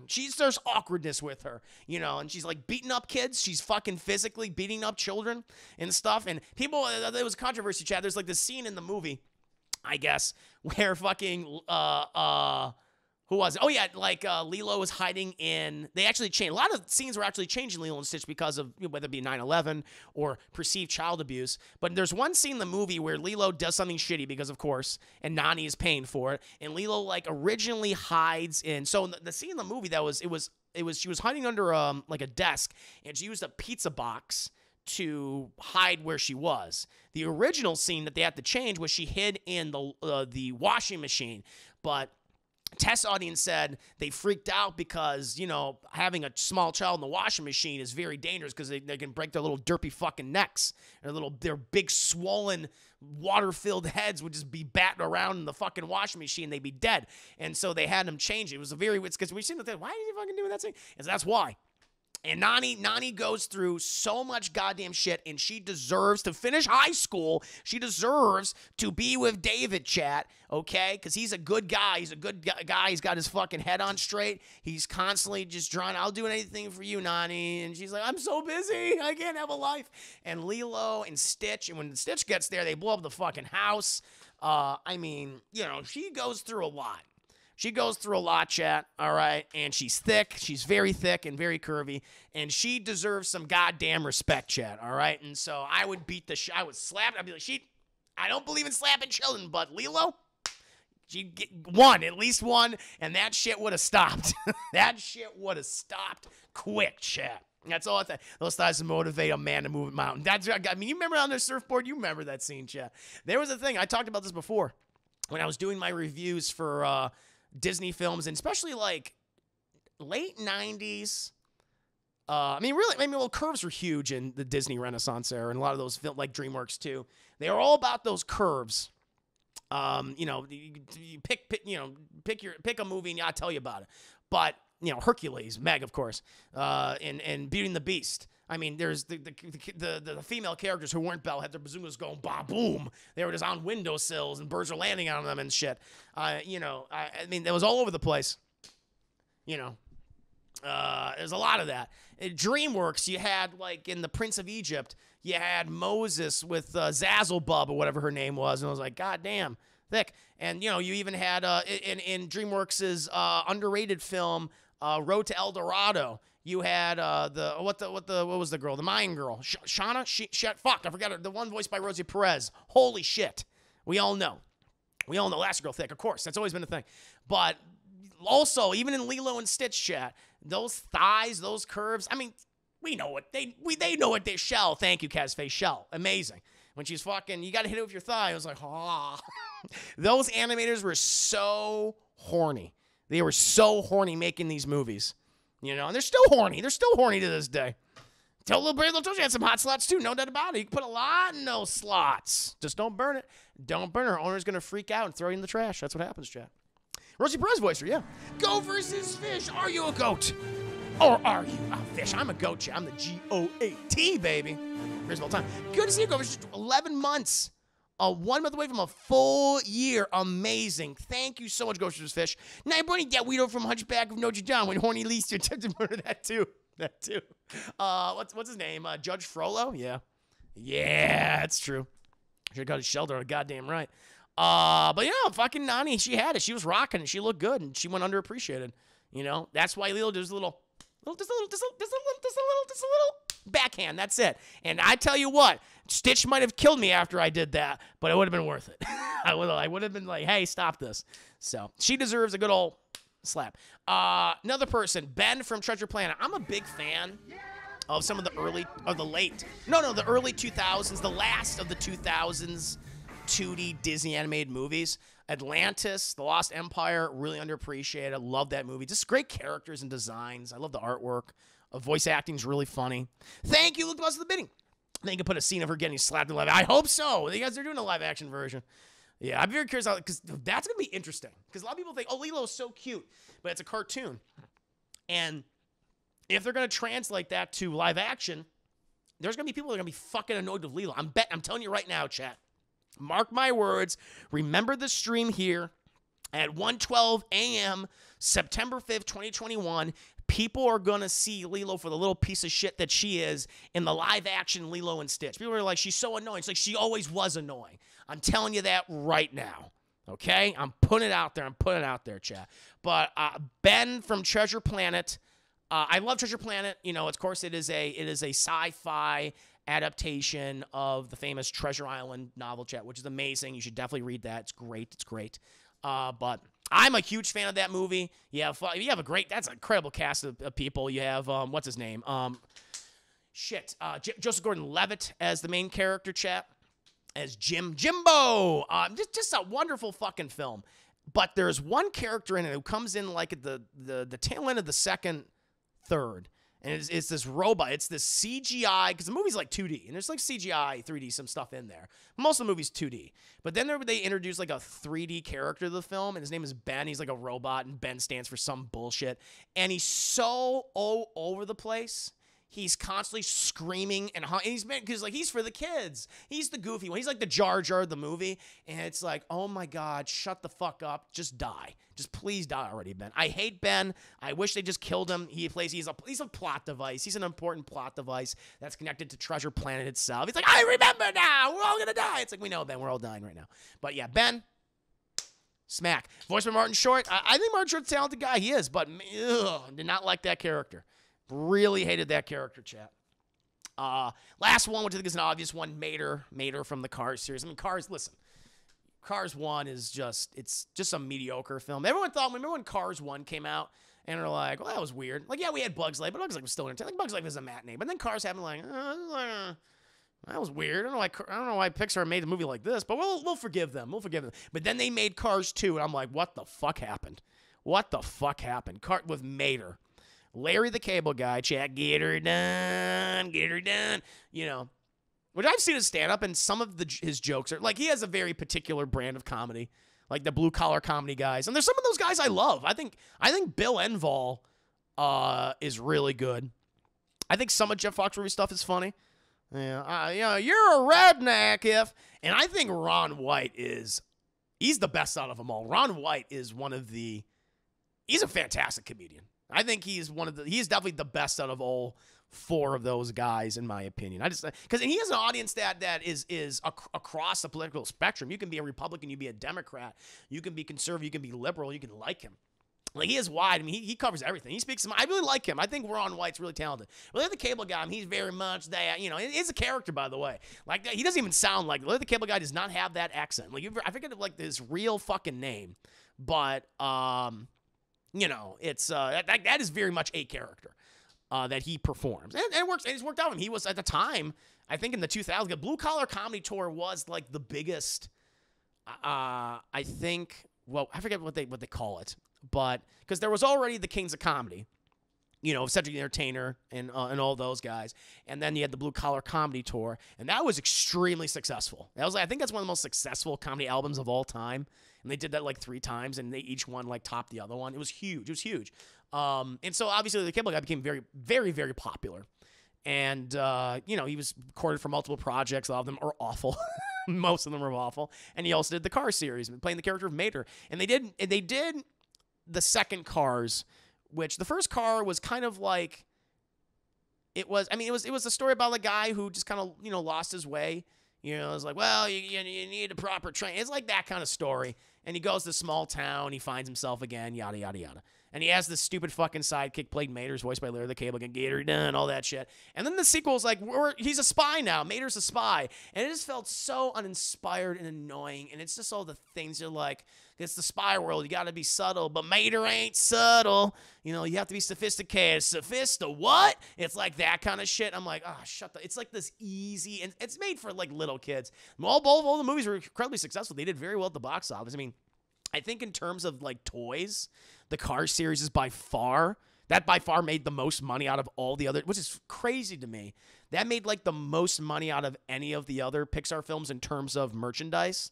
And I'm like, I don't get it. I mean, kids love cars, I guess, because boys and girls or whoever it is love little cars. I never was into cars, and so I just don't get it. And I know that, was it Pete Docter? Someone was like loved cars, and that's why he wanted to do that trilogy, because he just loved the idea of cars. And so, but was Cars 3 good? Cars 3 was the best one, but it still wasn't great. It was like, this is the best one. Where you have Lightning McQueen, where he just realizes, like, I don't have it in him anymore. I'm old. Like, he had the realization, I have to pass the torch. He passed the torch on to, like, some new fucking car or whatever. I think that's what the movie was about, right? And it was, Mater had, like, a scene. They're like, okay, we can't put Mater in this anymore. Because they burned, I think that movie, like, this just did not work out. And I think Mater has one scene in the third film. It's like, I think that's what made it better. I think that's what I consider it to be the best of the Cars trilogy. And I think that movie, I don't know. I fucking give it. I don't honestly, it's just I just don't remember a lot of it. I don't know. It's a high rental. It's not like a spiteful rental. It's not like but they put it in for the kids, and there you go. But whereas the original Cars, I give like a rental. Cars 2, I give some old bullshit. Fuck that. I'm not gonna say fuck that movie, but that movie is some old bullshit. I was like, you gotta be kidding me. That is Pixar's, at least in my opinion, only some old bullshit film. The rest is, they have some rentals in there, matinees, yes, but mostly full prices are better than sexes. But man, Mater is so goddamn annoying. I was like, get rid of this character. Get rid of this. Transformers of Pixar, very much so. Great one. Slap Hans for being a hoe. Hot Wheels was cool I was cool with the Rams. Yep, that's true. I had a Hot Wheels set, but I just wasn't, big fan. Shinji Moto from Fate Stay Night. Also, the character who needs some shit slapped out of his head would be Dory in that Fly from Princess and the Frog. Oh, Dory really? I don't hate Dory from Finding Nemo. I love that character. She was really funny to me. Finding Dory wasn't as good. I liked Hank the Octopus a lot. I liked what that character and what he was going through. Yeah, that's it. I was very excited for Finding Dory and just didn't. I was like, all right, it's okay. That's a sequel that just didn't even happen. That first movie was perfect. I know it's like okay, what about Dory and her family? It's like, okay, that is an interesting story to develop and things. But yeah, it just didn't hit me like that. That first one really got me. I love that first movie. Finding Dory's great. I wouldn't slap Dory. I slap Gosling. Well, who wouldn't? He's got a thick took. He's got a thick muscular tuchus. I slapped the shit out of that thing too. Boo! That thing would jiggle. Very nice. And Elsa too for being a mean to her sister. Let it go. Let it go. Da, da, da, da, da, da, da. I don't remember the lyrics. Yeah. Elsa kind of got her supervillain vibe in that movie for a good part of it. But that fucking fly, that firefly from Princess and the Frog. He has that thick boo, that thick bow accent. Yeah, he was annoying. I'm glad he died. I'm so happy he died, and he fucking, he went to fucking star heaven to hang out with his favorite star or whatever. So weird. Katniss Everdeen. Damn. Ever killer? What movie or movies made you become a movie critic? I don't even, I would ask you guys, do you consider me a movie critic? Because I don't really consider myself a movie critic. I'm not, on a platform. My review. My reviews are going out there and stuff, but I'm not, on Rotten Tomatoes or anything. I was so happy he died with his annoying accent by you, Chris. It was the moon. I don't remember. I've not seen that movie, I think, since it came out. Was it 2009? Yeah. Surprised someone has to try to do a live-action Hot Wheels movie. Right? Oh, yeah. I'm surprised. That's a good point. Yeah. Froze is definitely a villain origin story. She's pretty much... She kind of is. No, I don't. It should have been a sequel. Monsters, Inc. should have been a sequel. I didn't even see the origin of them in college. That was just so weird to me. I was like, I don't care. I that movie was I'm watching, I literally don't care what's happening. Yeah, and Mike Wazowski was just he's such a different character because he's really mature in the original movie. Excuse me, not in the original movie, but in the prequel. Because Mike Wazowski's, it's Billy. I love Monsters Inc. I think John Goodman, Billy Crystal do such a great job in that film, and all those other characters. Steve Buscemi as Randall. Mr. Waternoose, I love him. I'll kill 1,000 children if this keeps this company alive. I love that. His whole fucking him losing his goddamn mind at the end. I really love that movie. And the sequel, I'm I just don't need to know about their college years. There's nothing interesting about that to me. And I know that they did the new series right now, which is going on, which I guess is technically Monsters, Inc. 2. But I really want Mike Wazowski. And the fucking kid bites his hand. Always watching. What she always go? I'm always watching, Wazowski. Always watching. That fucking character cracks me up. That slug secretary, that sassy slug secretary. Oh, Boo is so cute. Boo is so adorable. Oh, she is so cute. What's she call it? Kitty. Ah! Monsters, Inc. is real. I love Monsters, Inc. Such a great movie. Oh, Kitty. If you did a 2-hour Why Star Wars is terrible YouTube video. Oh, yeah, I know. I did that. Chris is a Swedish girl needs you. Oh, Swedish girl, you here? I'm sorry, Swedish. Chris, notice me, damn it. I'm sorry, Swedish girl. I'm sorry. I'm sorry. I noticed you. I'm here. I got lost in talking about movies, so I guess I am a movie critic. Oh, Yeah, I guess I kind of am. I don't know. I just, you know, when I think of like a movie critic, I mean, I like Corey and Martin, like they're movie critics, right? You know, like they got the official, like the reviews go out there, and they have you know, the Rotten Tomatoes stuff, and they get a little blurb and shit. Maybe someday. But I guess I kind of am. I guess I kind of am. An amateur movie critic. Swedish girl, I'm sorry, Swedish girl. I'm sorry. I'm here. I noticed you. I'm sorry. I was going, you know, I was doing my thing. Monster U was okay, but it was a foregone conclusion, so maybe it would. Yeah, I just didn't care. I was like, I don't need to, nothing, you know, it just, was there anyone who watched Monsters, Inc. and go, oh, I want to see their college years? Like, I don't think anyone was, except the people at Pixar, apparently. Very weird. She goes, there's some hot shit. That's the way. That's how they just want your money. Oh Lord. Yo, I love that too. Arnold's a fan of corrupt. Yeah, I love that. Corporate Tycoon. I'll kidnap 1 million children over this fucking line. Like, he loses his fucking mind at the end. I love that. He's like this. Oh, he's this kindly old man. And he's like, I love this company and I love my employees and I hate to see it all shut down. It's my life, Sullivan, and I'll kidnap 1,000 children. Oh, my God. Love it. I actually like Monsters University, even though I prefer the idea of them talking. I'm the same, Langley, I'm the same way. Because if they did a proper sequel to Monsters, Inc., that's what I would have loved. Where, like, they should have made that movie now. That's what the movie should be now. You know. That should be, like, on the docket. I think that would have been awesome. It's like, you had Monsters, Inc., and it's been all these, however many years. Because one movie came out, like, 2002, 2001? It was a while, right? Yeah, it was 2001 because that was nominated for Best Animated Film along with Shrek, and Shrek won it that year, I believe. I think it would have been so cool had they then, it takes place exactly how that many years later. So, nearly 20 years later, and Boo is now in her 20s. She's out of college, or maybe, you know, she's an adult. And now she's had this relationship with Sullivan and Mike Wazowski for years. I think that would have been really fucking cool. Maybe they'll do that someday. That's what I would like. She needs a comeback. Agreed. Okay, about 1,000 children. Scary's good enough. Maybe this does her voice too. I love Boo. Boo is so cute. Boo. I'm here. I Swedish girl. Look, the boss. I got 2 bitties. She talk. Cancel. What I do? I'm the movie talk. I talk the movies. Give me 2 seconds. I'm sorry. How are you doing? How are you feeling? I know you've been sick. Are you feeling better? I'm so sorry. I feel bad now. Monster University. That was a very weird era for Pixar because that was like Cars 2, Monster University. That was that. Like, what the fuck is happening here? I think people just expect there to be a sequel trilogy nowadays. People want to be spoiled for. See, if it's a one-off, that's fine. Listen. I'm fine with a one-off movie. Like Coco, we'd never need a sequel to Coco, and that's fine.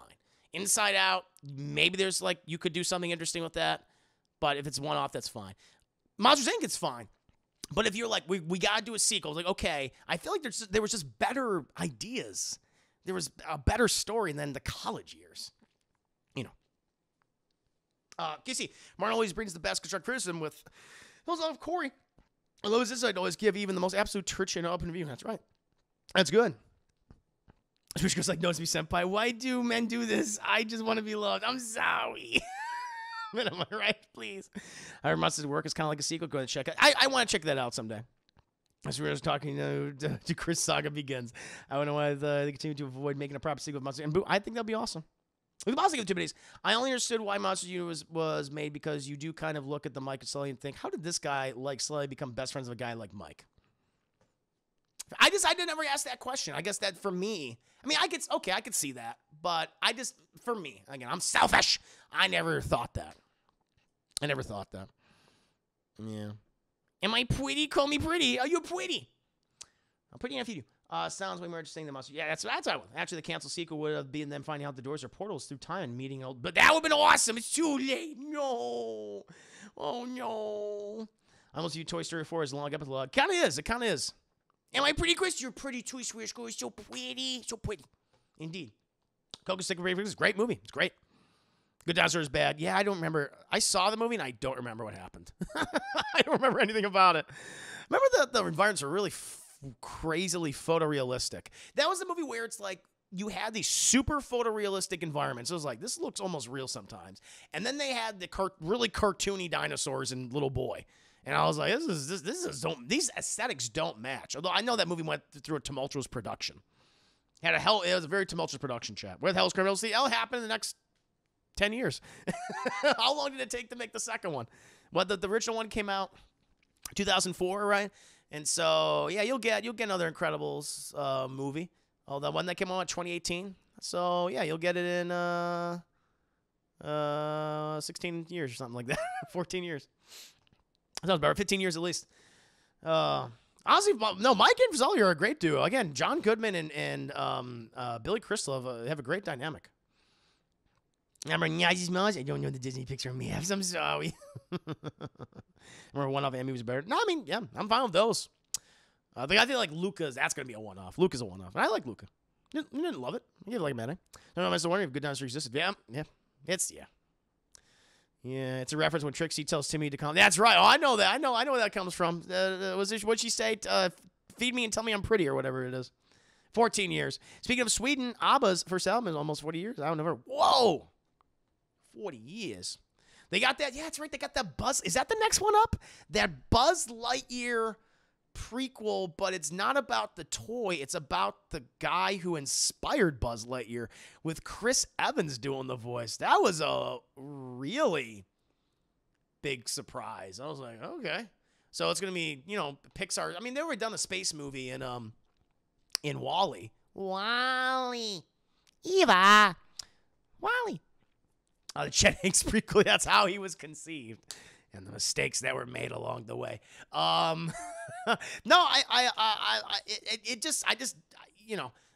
I think they will do a Toy Story 5. It's like, listen, all of us were like, there's no way Toy Story 4 is going to be as good as 3 or better. And I'm like, holy fuck, they did it.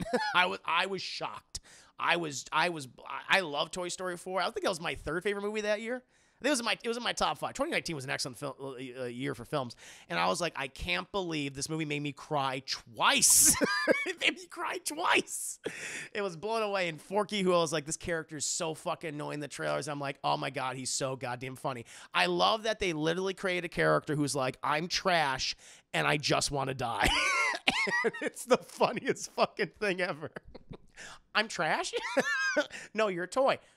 Trash? He's having like an existential crisis along with Woody. Yeah, that movie's brilliant. And I like that the villain was Gabby or whatever, and it's like, oh, you're evil, but it's like, you're not. You're just incredibly alone. And that, oh my God, the scene when the little girl rejects her, and then when, it's like, oh. But then when she finds that new little girl, that's the first time I cried in the movie, when that little girl finds her in the fairground and picks her up, and she's all sad and crying, and then she goes off with her. I was like, oh my fucking God. I'm getting a little sad just thinking about it right now. Suicide's hilarious. Apparently, that's the theme for tonight. Well, you had Bill, I'm just up here going to kill myself. Hang on. All right, Bill. But I just really, that moment got me. That really fucking hit me. And the end scene where Woody is saying goodbye. And, fucking Buzz is like, Bonnie's going to be okay. And they do the whole thing to infinity and beyond. I was like, oh my God damn it. Yes, the tears, it pleases me.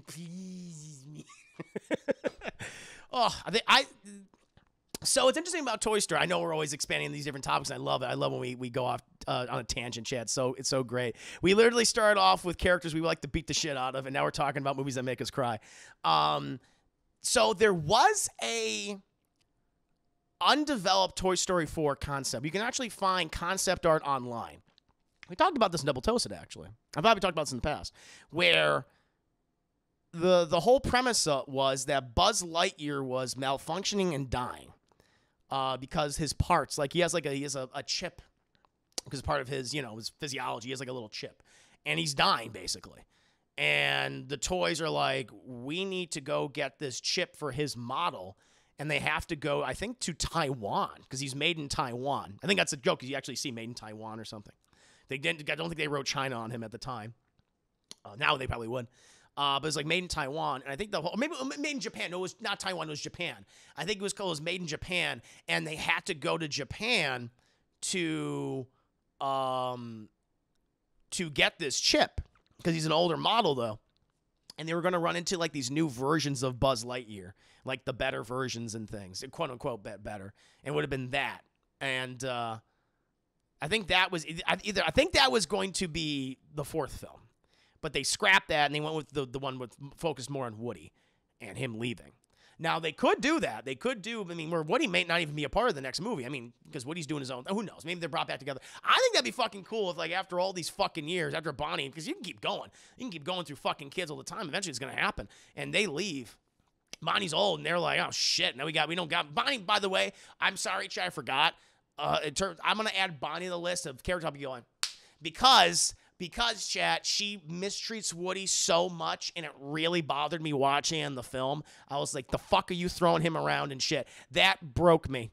That was a concept for 3, not 4? Okay, so it was a concept for 3. But Jesus Christ, I hated the way she treated Woody in that. Throwing him around, not giving a shit. And she didn't even know he was gone at the end of the movie. She's like, I don't fucking care. Fuck him. I was like, oh, you don't deserve it. You don't. Bonnie, chat, Andy, greater than Bonnie, chat. Can we all be agreed? Andy, because even Andy is like, yeah, he liked the new toy Buzz, but he went back to Woody. Like, he loved all of his toys. And, you know, Andy's the MV fucking P.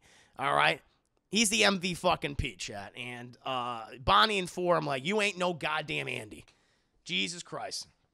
I'm worried for the far future of all toys are all broken. Yeah, I mean, that's what Neville's going to be. Like, that's always in the back of your mind now. Because they're doing this. I'm like, okay, what if, because that's really, Toy Story 4 brings up an interesting idea.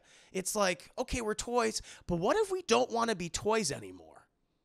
Because that's what the movie's about. Like, we're not really toys anymore, so what are we? That is some existential crisis for your ass, Chad. Because Woody's not he's like, I'm making the choice not to be a toy. I'm making the choice to be with the woman I love and make little plastic babies. It's like, how does that fucking work? That's interesting. That's existential dread for your ass, Chad. I love that. I love that. At that little bitch, Chris Harmon, goddamn right. I love how they're beginning when they show how Woody was made. Yeah. Yeah. You're CGI. We're all CGI. We're all human batteries. Oh, my God. My early 90s WWF action figure. Yeah. Small Soldiers. I remember that. Yeah, I remember that. I like Small Soldiers. I mean, it's Gremlins again. It's Joe Dante going, I just want to make Gremlins again. We know, Joe Dante. We know you want to make Gremlins again. We know. Chris is back in prices. Thank you, RR. So I'm definitely adding Bonnie to the list of characters that need a good old smack. That's all I'll say, Chad. Just one, not one, you know. And it is like a metaphorical smack. That's all I'll say. We're going to move on to Carmen Hazel's next question. Little intimate question, Chad. Very specific. I want to see what your opinion on this. What is the freakiest thing you've done in bed that was enjoyable but would never do again? It's okay if you don't have an answer. I just really want to know the chat's answers. It's a metaphorical smack, a metaphysical smack. It's like got a little in it. Yeah, I like that. You hear it, Chad. You hear it rings. You got a ring. You got a ring to it. Honestly, there's nothing that I've done that I wouldn't do again. You know. Because I've talked about this with you guys before. I don't mind talking about this. We've talked about, you know, partners and sexual relationships and things like that. But, you know, we've been classy about it. But I'm trying to think like really kinky stuff. I mean, there's nothing, I can't think of anything like super kinky or nothing like, I don't know, 50 Shades. I mean, or it's not like bondage or something like that, but there's been, you know, like, blindfolding and things and like, exploration and that kind of thing. Various positions, obviously, having sex in different rooms, you know, not just the bedroom, but, you know, in the shower and in the kitchen, the living room, that kind of thing. I mean, yeah, definitely. But I would do all those again. Those are hot. Shower sex, hot, chat. That's great. That's really cool. But there's nothing that I've done so far. I've never done candle wax. I've never done candle wax. You can say it, Chris. It was Sonic suit once. That was before I owned the Sonic suit. Wait, but nowadays we'll see. Drug use? No, not really drug use. No. I'm not sure. No, I'm not sure. That's the lighting. No, I'm just thinking. I'm just literally thinking, like, you know, Like sex toys, sure. Yeah, it's been used, but those are, for pleasure. Yeah, there hasn't been anything that I've done that I wouldn't do again. Showers. See, I like it. I had to disagree. Yeah, I don't know. There's something about just water, hot water, and mix of all that and just just going at it. I like it. I like it. No, not Molly or anything like that. Wish I had more to report in my life. Different rooms are always fun. Yeah, it's a thing. Like, I think that's it. It changes up a little bit. It's like, oh yeah, it's the kitchen where we make the food. The food. Water 6 is hot. Never already said mine. I'll show myself. What was yours, Nye? What was yours? 3 ways are fun, but not for me. Oh no, I'm sorry. Class and glass after hours. Yeah, anal. Man, anal slimy. Oh, smelly. Anal. Yeah. Yes, it can. Yeah, it can get smelly. You gotta prep ahead of time for that. you gotta prep. That's all I'll say. Rape fantasy? No, I never did like a rape fantasy thing. No, it's like so. I can say never did anything where it's tied up. Like of handcuffs or something. Some people do that. I think that's fine. If you're very trusting with the person, or light bondage, like tying someone's hands or something like that. But blindfold stuff, sure, done that, but nothing where it was like rape. No, haven't done anything like that. None of the partners that I've been with have ever wanted that either. Yeah, a lot of things, but I want to do 3 things. Fair enough. No, it's like reverse pooping for a girl. Horrible. Blowing a guy was dating while he eats a sandwich you made for him, then stopping to ask how the sandwich is. Turns out it was a stranger. That's interesting. He's like, that's good. Put some mayonnaise on. She's like, all right.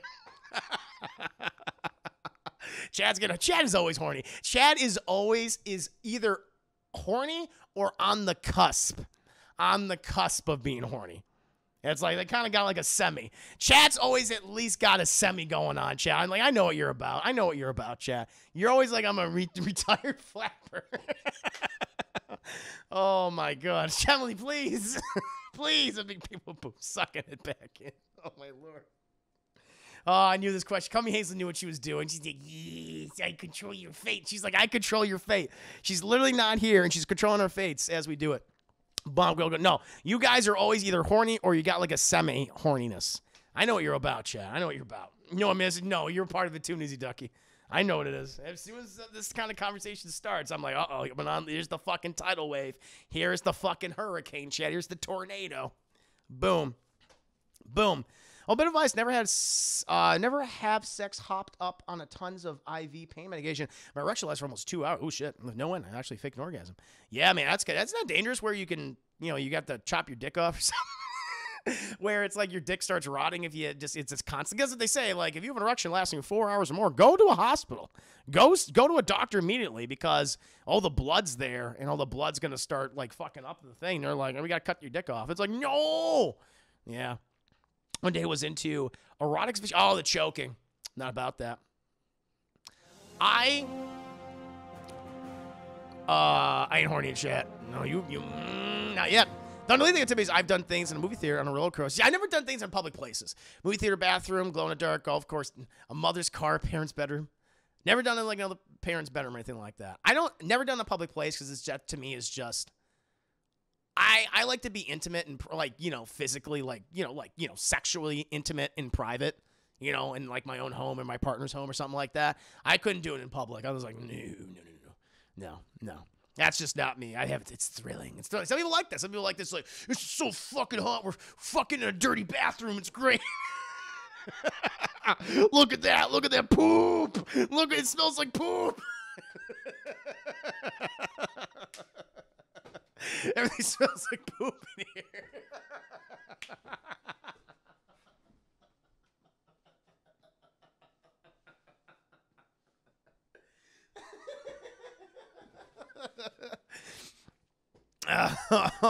I just a lot, like outside in nature, in Sweden. Well, of course, it's Sweden.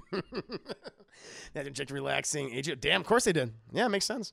I've done things in public. I've also done things with people in the room watching. Again, 20 levels of restraining. That was a hell of a year for you.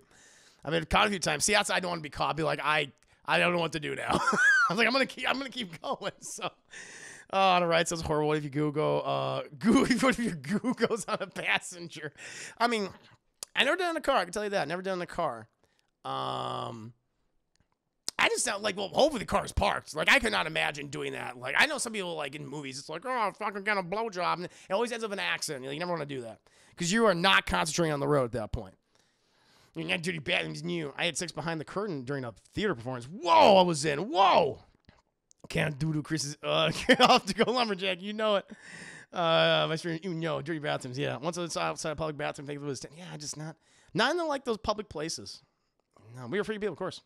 No, I mean, but the things I've done, you know, they've always been in my own place or my partner's place, but we haven't done anything that I would say is too kinky that we wouldn't do it again, or I wouldn't try with another person or anything like that, another partner. But again, I don't think I've done anything that is super weird, you know, or out there freaky, as Carmi Hazel states. Yeah, I just don't. Yeah, I don't feel like anything I've done is too freaky. At least at this point. That's just me, Che. That's just me. I feel like so. I mean, you know, I'm definitely not doing it in public places. That's just, you know, because I'd be just scared. Be like, one, I just like the thing is,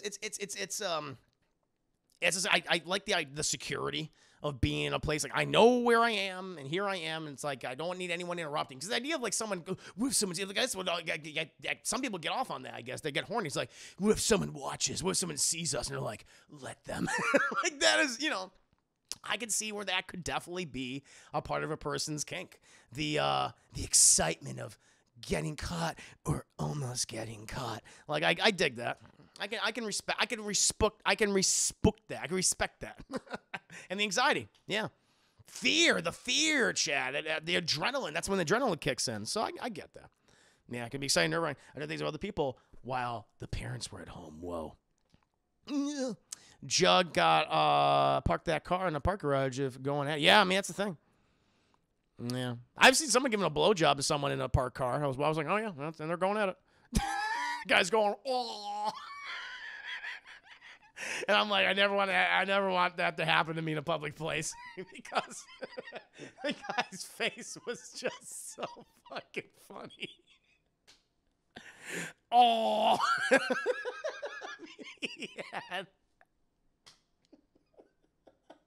he just had this fucking this absolute just like, you know, stereotypical just face. Oh, like teeth, like he had big front teeth, which didn't help him, which didn't prove it at all. He had a derp face. Oh, it was literally like that, and I heard him going, oh, like a seal, or. I couldn't believe it. I was like, I can't. I could never do that in like a car. It feels like it'd be too hard. You know, you gotta move around and it's too hard. I think it'd be too uncomfortable. Like on the bed, on the couch, in the shower. You know, you got like, you know, a big, you know, you got an island, the peninsula in the kitchen. Yeah, but I can't do it. I can't breathe. That's what I saw. I'm glad. Yeah, man, keep it down. We trying to make love over here. I don't think they noticed, man. Maybe they just didn't give a fuck. Maybe they're just like, I want them to watch. I want them to see. He did the Ghostbusters. Yeah, he did the Dan Aykroyd, cross-eyed face. I was like, that's real. I was even sex movie theater while I was in the same row of someone. Oh, my God. Why in the movie theater? Why? Why? And the fluids are going to get all the seats and shit. You know what? That's why I want to do it in public, especially if it's like a place that people frequent and, you know, sit there afterwards. Like, I don't want, you know, I want to sit in someone's fucking fluids, you know, or, you know, I wouldn't want to do that to someone else. I'm considerate. I'm a considerate lover. So we just have sex at home while the other person's family's home. Why do you need to do it in a car? That's far simpler. That makes sense.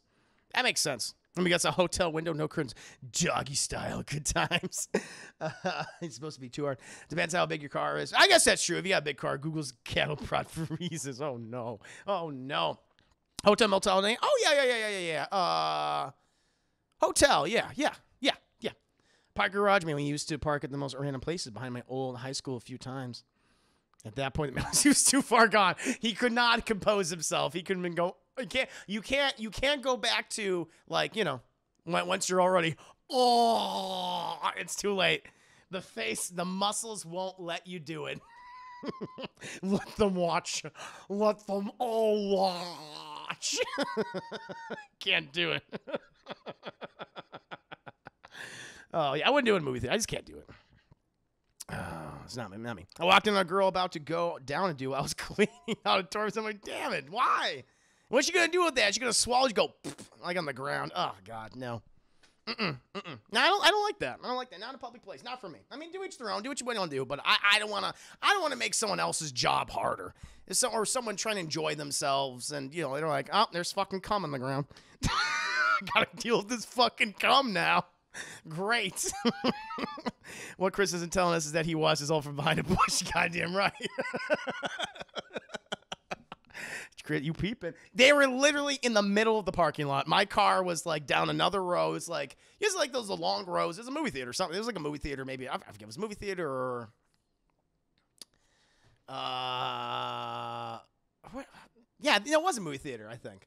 And this was like a few years ago. This was here. It was in Texas. It was here. When I was still living in my old place. And mine was like down more rows, and they were not parked like, we're gonna park at the very far end of. They were like right in the middle of of it. And I was like, all right, well, they don't give a shit. They want me to watch.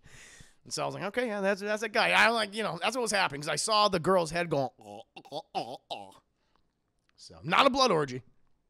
I'm the watcher. I was very much you want to. It's like I watch. I cannot interfere. For if I interfere, I will cause far more damage to the events of history, to this world. I felt like Uatu, Chad. It's like, I could stop this. I could, but I would cause far more destruction if I choose to do so. And so that is why I, Christopher Juicy Herman, am the Watcher. I can't interfere. Like, most of your episode was like, listen, you're fucking up, but I'm talking to you, but I still can't interfere with this bullshit. Please. Like, no, I can't. Stop making those faces. Boo, I still good. I didn't do it. I let him do it. I didn't do it. What if he didn't come? What if Chris prevented him from coming? Oh, what earth would we live on, chat? What if? Chris, room for one more? Obviously, want me to watch, so I'm gonna fucking do it. Oh my Lord, Chat, I need alcohol now. This has been a hell of a conversation. I need to get me some alcohol, and we're gonna continue on with the rest of Color Me Hazel's questions. This has been a fun one tonight. I hope you've been enjoying yourselves. So I will be right back. Entertain yourselves. We have fun here. So much fun. You guys go ahead and entertain yourselves among yourselves, and I shall return. Stick around. I got my drink. I also have to go potty. I have to go potty, Chad. So anyway, chair. Mistress chair. Look at my hair. Look at my hair. I look like Leon S. Kennedy. Where'd everyone go, bingo? I can't help it. Chad. Is chair available? Mistress chair, I mean, yeah. Yeah, you do what she wants. We share partners. You mean lumberjack? Well, you know. That's implied. That is implied. Beating his meat daddy. Oh, you know it. Ain't no girls here. Chris is a better Leon than live action. Oh, thank you. Well, I'm hoping the best of that movie, but they're like, we are not going to cast a guy that looks like him. I was like, all right, we'll see. Isn't that movie coming out in November? When's that movie coming out? That's coming out this year. It's fucking nuts to me that we have these movies who are literally just a couple months away. Like Matrix 4, you know, like the original Matrix is one of the most influential movies of the last 25 years at this point. And, you know, Matrix 2 and Matrix 3, bad movies in my opinion. But like the fourth chapter coming back after 17 years since the original was in cinemas, or excuse me, since the third one, Matrix Resurrection, what the fuck that one was called, what the fuck was that? Revolutions, whatever. And like we have not seen even a trailer. I'm like, I don't know what the fuck's going on with that movie. That is weird to me. That movie's coming out in December 22nd, and it's got to compete against Spider-Man and what was it, Kingsman, which I don't think that's going to do very well either. But it's got to compete against that thing's moving. I'm telling you right now, Chad. That made me the rave dance sex orgy. Yeah, that's for 15 fucking minutes. I was like, what the fuck is happening? God, I'm gonna do the May when I come back from my trip. I'm gonna do a review for the Matrix, Chad. That Monday, I'm gonna do a scene by scene breakdown of the Matrix, and someday I'll also do the other films as well. Because the original Matrix is pretty good. Holds up. I mean, there's some of the CGI just doesn't because it's over 20 years old. And that's that's what happens, But there's a lot about stuff about the movie that is really, really good, and what makes it as iconic as it obviously is. But those two other movies, like, jeez, fucking Christ, we're talking about dropping a ball on a trilogy. Wow. Oh yeah, like 1.5. You know what? Animatrix. I'll give it to the Animatrix. I actually like that one. That one was fun. They're dumping on HBO Max too, I believe. Oh, are they? Oh, dip. Would say it's been a bad year for video games and movies. That's a good question, M. Xavier. You know what? For games, it's kind of a little barren. Now, there's been some great games. Like, I love Resident Evil Village and Ratchet and Clank, and I've liked Returnal. I've really liked Returnal. I've liked Little Nightmares, too. But, yeah, they're you know what? It is. It's kind of been a little sparse this year. Witness! Witness me! Vaughn's Evil Lair, thank you for the raid. Oh, we've been talking a lot of crazy shit today, Vaughn. Thank you. CD Sin, thank you so much for the biddies. And biz is that 7 biddies. See Pop Sports for it. They can act at the arcade. The story sounds whack. Oh boy. What jeez. But thank you, Vaughn. How you doing? What were you doing tonight? What are you streaming? Thank you. Thank you for your people joining me. Do appreciate that. Who we got here, chat? 6 Lou, or is it Blue? Bill's name. I'm gonna call you Lou. 6 Lou. Thank you. Welcome, Dap Boy, Hardius. Thank you so much for following my new Huckleberry. Welcome to stream. Mr. Revan, good to see you, Vaughn. What's up? Booty raid, big booty raid. I appreciate that. Village is up. I think Village and Ratchet have a good chance to be nominated for Games of the Year. That is on the. Yeah. Lemony Winks, welcome. Granny Boys in here. What up? Good to see you. Welcome. No, good to see you, guy. Juanzon. Zhao. I'm going to call you Juan. Thank you so much. Thanks for the raid. The other course, we played Boyfriend Dungeon, a dating sim game with a Deucer and Swords. Oh, yeah. I think I heard about that game. Yeah. One of my favorite streamers was actually playing that recently. Ray Narvaez Jr., I think he was playing that. Formerly Brown Man. That looks interesting. Yeah. But no, welcome again, Vaughn. Hope you're doing very well. And thank you, another person who just followed and get the respect that they deserve. Lou, I'm going to call you 6 Lou. 6 Lou, thank you for following my new Huckleberry. Appreciate that. Oh, no, yeah, I think it was, yeah. Chris, how many relationships have you been in? Anything serious? Like I could tell you, like I've dated a lot of people, and I would say, like, in terms of really serious relationships, like, in my life, where I was with them for, like, 2 years or more. Let's say that. 2 years and more. You better follow Vaughn. Oh, Jesus. I'll go ahead and follow you. I'm gonna follow you. Well, I've not done so already. My apologies. But I'll follow you. Thank you. Afternoon 2 with the 7 biddies. I shall follow you forever now, Vaughn. Oh, no, I do. I'm following you. I'm following you, Vaughn. I got you. I'm already following you. I figured I was, and I am. Almost unfollowed you by accident. That would have been bad. I would have felt like a silly Billy. And thank you, Afternoon 2, again for the 7 biddies. Really do appreciate that. You better. I'm followed. He's already followed. I've already been followed. I almost unfollowed him. Sounds good. So I feel like let's say serious. Like let's go serious relationship. So let's go like 2 years, at least. I've had like 3 relationships that were like that. 3 in my life that were actually serious. We were together, very intimate, that kind of thing. Lemmy Winks, thank you so much for resubscribing 2 months. Thank you. Like, I would say like that. I've had 3 people who I've been, and I've had other people that were like a few months or maybe like a year or something. But I don't even, those are, I wouldn't even count those. I was like, 2 years lucky is being no, no. But no, like, seriously, like, okay. Like, there's a major connection between all of us. And I've been lucky. Those relationships were pretty positive, and they ended on really good terms. They weren't like, well, fuck you. Nothing like that. And, I've been lucky for that. I left my soon-to-be ex-husband 3 years ago. I got around to filing the papers of marriage. Good, Nia, good. Nice. She was about to. Yeah, I feel like yeah, it's like a proper, I mean, it's just me. I mean, to each their own, of course. If you think it's a year or however, long, whatever. But I think for myself, I feel like if I was with a person for like 2 years or almost 2 years at least, then I feel like that's a pretty serious relationship, right? So, I've not. I've like my last year's relationship was like a couple years ago, and I've dated a few people in between, but nothing. It didn't get to a place where it was like very serious or anything like that. And I just been concentrating on the streaming for so long. Just want to get this. I mean, I definitely want to get back in the relationship pool and meet someone, of course. But yeah, I'd say there's been actually 3 people who I've really been, I would say in love with. Let's say that. Like, properly, like, we said, I love you, and all that shit. Definitely that. Outside of that, then it's just more like dating, and like, let's fucking fool around. Like that, Only one of the shit, but lasted 6 months. Hey, man, just got to get back out there. Sugar Money looks like theaters are on their way back. Looks like I saw some theaters parking lots. Yeah, Shang-Chi looks like Shang-Chi looks like it's doing pretty well this weekend. But no, again, thank you, Vaughn, for the. We got serious talking about. We're getting into intimate things tonight. Very intimate, talking about kinky sex stuff and where we've done it and what we've done and shit. It's been good.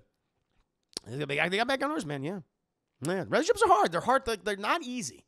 They're like, if you want to, they're not easy. They're hard work, and it can't all be. Listen, it can't all be about you. It's very reciprocal. It's back and forth and stuff like that. You shouldn't just spoil and coddle them. It's got to be back and forth. That's how it has to work. You got to be honest with each other too. It's hard it's fucking hard to do. Will you date someone who's way taller than you are? I've dated someone who was like 6 feet. That's 2 inches taller than me. I'm not, I've dated someone who was taller than me. Well, my master relationship was 7 months. I don't want to date anyone outside Manhattan, Bronx. I mean, yeah, locations are. Some people can make it work long term, or excuse me, not long term. Fuck. When they're not living in the same area. When they're in different states or different countries. Some people have made magic work. I couldn't do that because that's just hard. I just can't do that. But some people have done that. I want them to see all my homies. I love intimacy. Nice, man. Intimate homies. Very good. Theater for Shang-Chi. When I saw it at the Draft House, it was pretty. It was filled. It was good. Not every seat was taken, but it was filled up. Playing scene. Jean, I see you're playing Clear Sex Position. Goddamn right. Yeah, it takes time. Gamma was 5'2" and 5'11". Yeah, I'm not intimidated by height or anything like that. It's like, oh, she's taller than me. I think it's kind of hot now. I think that's kind of hot. Clearly, people are into that. People are into tall, thick ladies. Look, in Lady Dimitrescu, Lady D chat from Resident Evil Village, that clearly proved people like that. They got a bit of a giantess fetish. And she's beautiful. Have I ever been to Six Flags and Fiesta? No, I've been to Six Flags before. I've not been to a Six Flags since I think I was 10 or younger. It's been that long. Last proper theme park I was at was Universal Studios, and that was before they had all the Harry Potter shit. Before Harry Potter, it was like a Norse, Greek portion of the park. And they tore all that shit down. I think they kept one ride from it. But everything else is gone. That was the last time I went to a proper fucking theme park. I think they just started a little. Hell yeah, no, go for it. She said thank you so much for the 10 minutes. My last relationship was with a mermaid. She legit performed underwater as it's cool. Local aquarium. I was it's weird. That's cool, man. That's your Ariel right there. Under the sea, waiting for me. Videos of wife. Yeah, she's marriage material. She's marriage material. Catherine, I wanted to see an extra. I want to be extra. I want to be extra choosy about who I get serious with. Yeah, of course.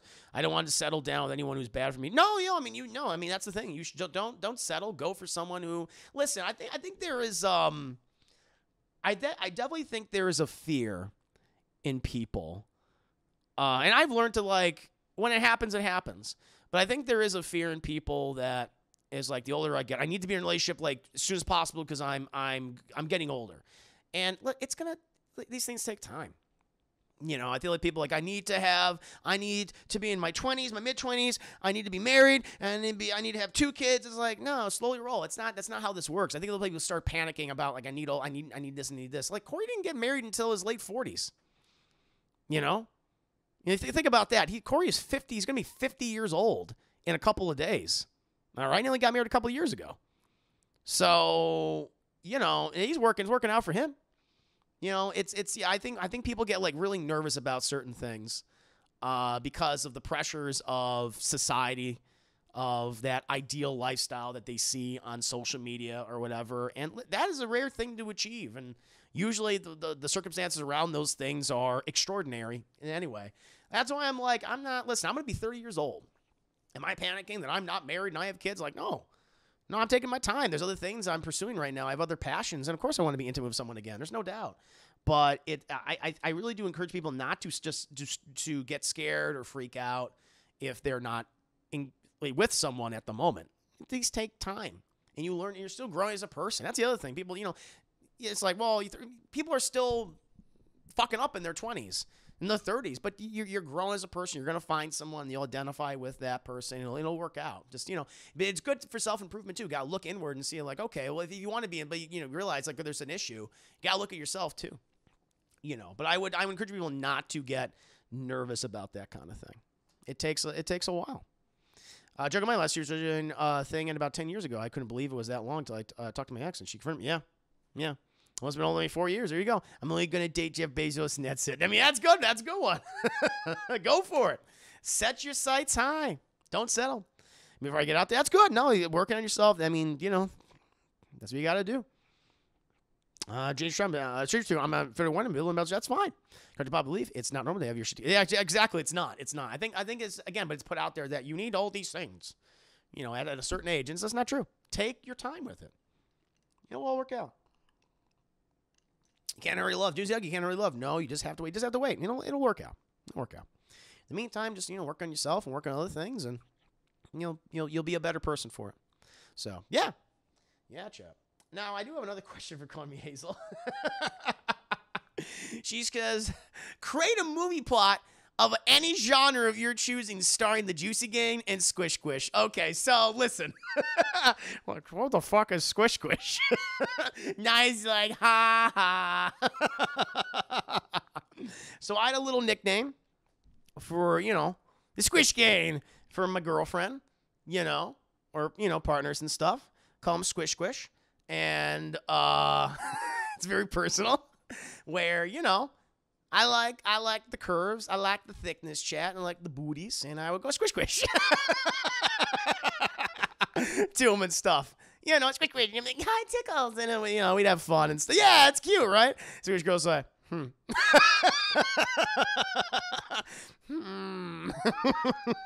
so I always thought it was cute. I always enjoyed it. You know, it was our fun little thing. Wow. Bye would probably hate it.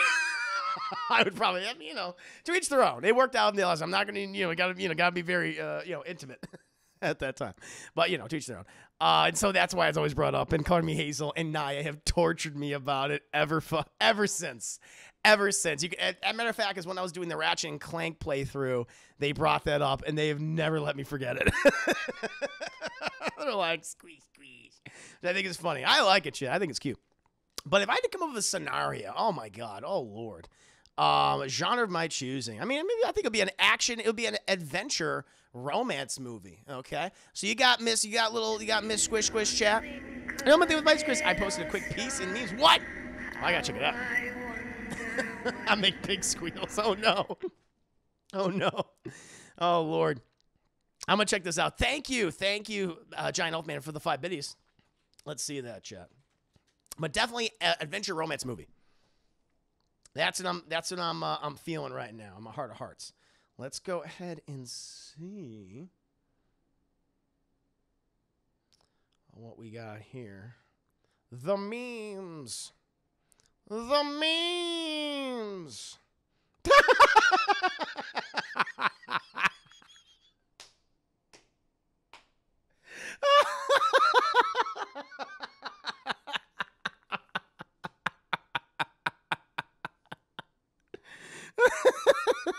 Oh, this is a good one, Chad.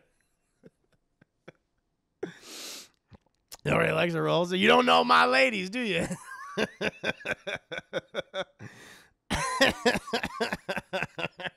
Squish, squish. All right, it's pretty good. It's pretty good. That's a good one, gentlemen. You've outdone yourself.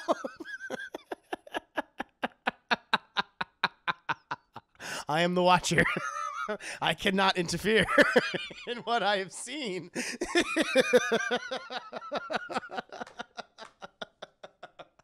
I'm Moto, very much so. I like your curves. I like your thickness. What the hell he sings? I am the watcher. Seeing that guy going, oh. Paul Chris plays sports ball. He doesn't never call that, you know. Oh, my Lord. I'm the watcher. Squish, squish. Squish, squish. I am the watcher. Squish. I cannot interfere. I cannot squish, squish. Oh, my Lord. Oh, my God. How did I get here? This is brilliant. It's amazing. John Elvin, you've outdone yourself. This is fucking good, man. I love it. Cheers and salute to you. I fucking love this. Oh, Lord. Oh, that's a new profile. That's really good. I might have to make that my profile pic. Oh, my God. Yes, I'm the watcher. I have seen you come. I have seen your O face. And it does not please me, but if I were to interfere, it would cause much destruction. Witness me! What a point to witness me. Witness me. Oh, not your parents. Good to see you, Brittany. How you doing? Hope you and the husbando are doing very well today. Thank you so much. Reverend, hi. What are you guys playing? What are you guys doing? OMG. Yeah, I am the watcher. I cannot interfere. I can only watch as two people engage in the sexual escapades in their car. There's been some things you might have missed. There's been some things you might have missed. Oh, my Lord. Oh, my God. There's another raid coming in. Witness me again. Double witness me. I live, I die, I live again. Oh, my God. Thank you so much. Who is this person? Kilobyte Keith. Good name, Kilobyte. I like that name. Kilobyte Keith. Thank you so much. Look at all these incredible people right now. Now, we're just doing this very simple. Very simple. I'm doing a thing I call Class in the Glass Cast for your ass of a little bit of sass, where I just read my patrons' Patreon questions, and we go off topic. We go on tangents and stuff. And one of the topics we were talking about was, you know, where we've done it, or what we've observed, or kinky stuff that we've done. Has there been weird that we've done sexually that we wouldn't do again? And eventually, you know, we got off topic again, and I talked about how I observed a man getting a blowjob. I think that is the scientific term, a blowjob in broad daylight in his car, and he was making this face, oh, like he couldn't stop himself, like, you know, buck teeth, just he was in it. He couldn't, you know, there's no way he could stop, and I was the watcher. It's Class in Glass After Hours, very much so. And so those of you coming in right now and you're like, oh, this is a nice wholesome stream, this is great for the kids, it's not. It's not. It's not. And so here we are. Oh, thank you.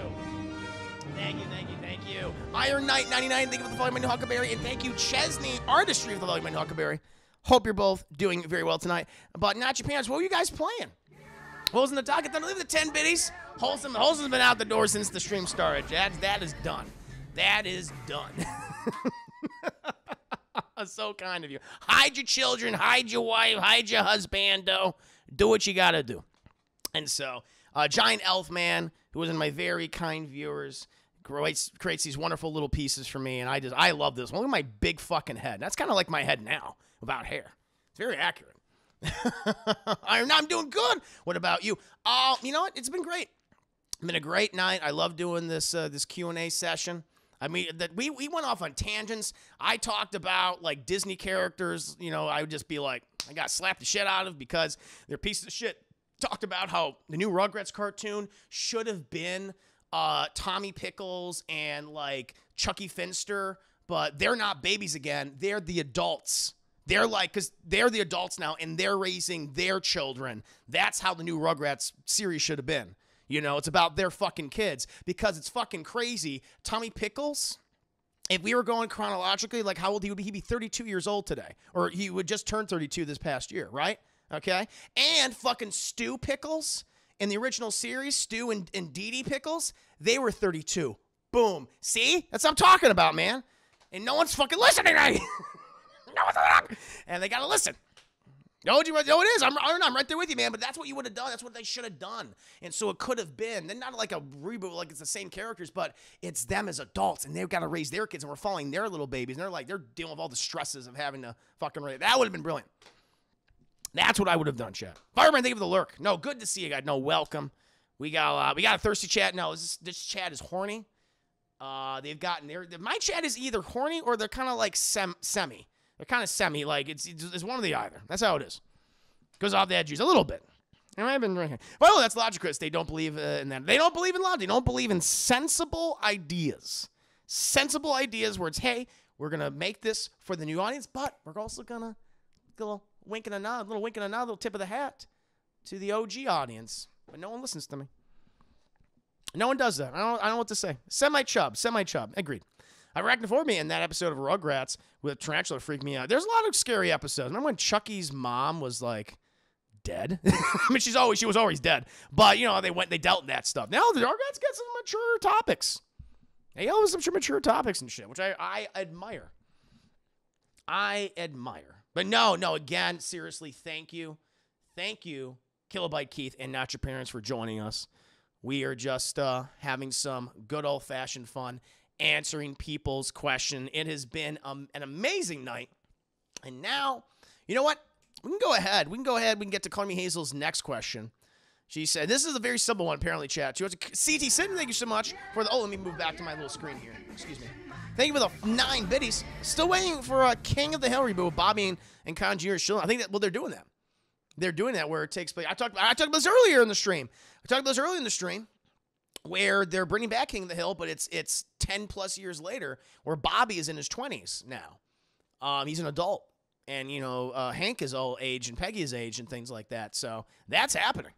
Dana, Bobby, that boy ain't right. And they got good old Bill. I'm just up here to kill myself. It'll be funny. So I can't wait. That is Mike Judge has confirmed that is happening. We had John Redcourt spin-off. He'll come back. Who knows what might happen? I'm ready to see. I had a big chunk of ice. Big ice there. Oh, my Lord. Can't wait for it. Oh, my God. But now we can move on to Carmi Hazel's next question. Can you Google Art of Zoo and describe it to chat, please? I'm too afraid to Google it myself, but I heard it's terrible. I don't know what this is, so I don't know if I can even show this on stream. But I'm going to go ahead and copy this. I don't know what it is. Copy, paste. I'm going to do Google. This is going to be, so my NSA agent, listen, if you're watching me, because we're all assigned an NSA agent, Chad, who watches us and what we do online. The webcam, they've been watching me the whole time. I am doing this on behalf of one of my very generous patrons on Patreon, Color Me Hazel. So do not arrest me or put me on a list somewhere. Art of Zoo. Okay. Images. Oh.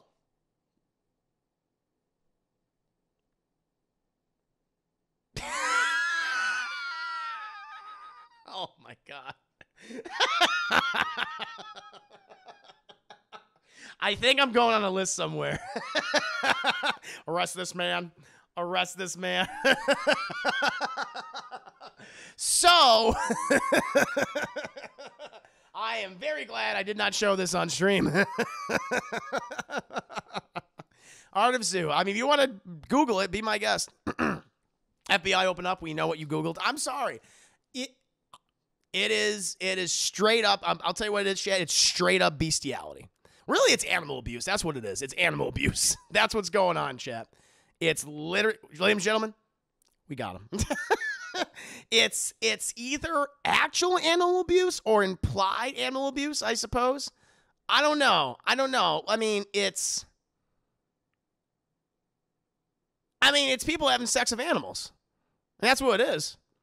I think with live animals, or what it could be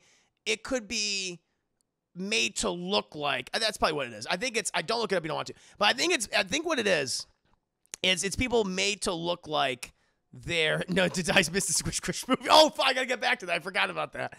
But it's all I'll say is, because I don't know if I want to keep talking about this, because everyone, have a good evening, everybody. Goodbye, everybody. I'm just losing on my viewers. All I'll say is, it is what appears to be, and maybe it's possibly done up to look, no, it's not furries. I mean, I guess it is technically. It's furries evolved. It's furries who have gone beyond what they usually do. That's all I'll say. And I'm like, okay. Good night, everybody. Woo-wee. And so I just saw that. I'm like, okay.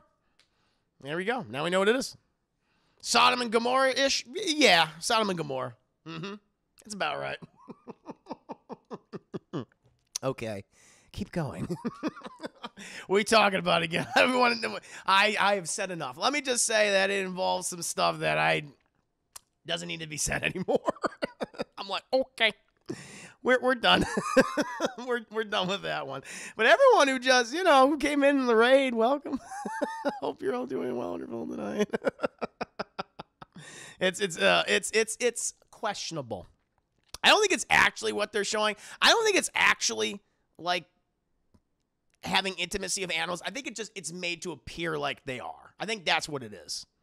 It's made to appear like they're there, but then things are like photoshopped in. Because I cannot imagine them actually doing this, because they would literally be in jail. These people would be literally in jail right now. I mean, because it's animal abuse. So I think it's doctored to make it look like they're having sex.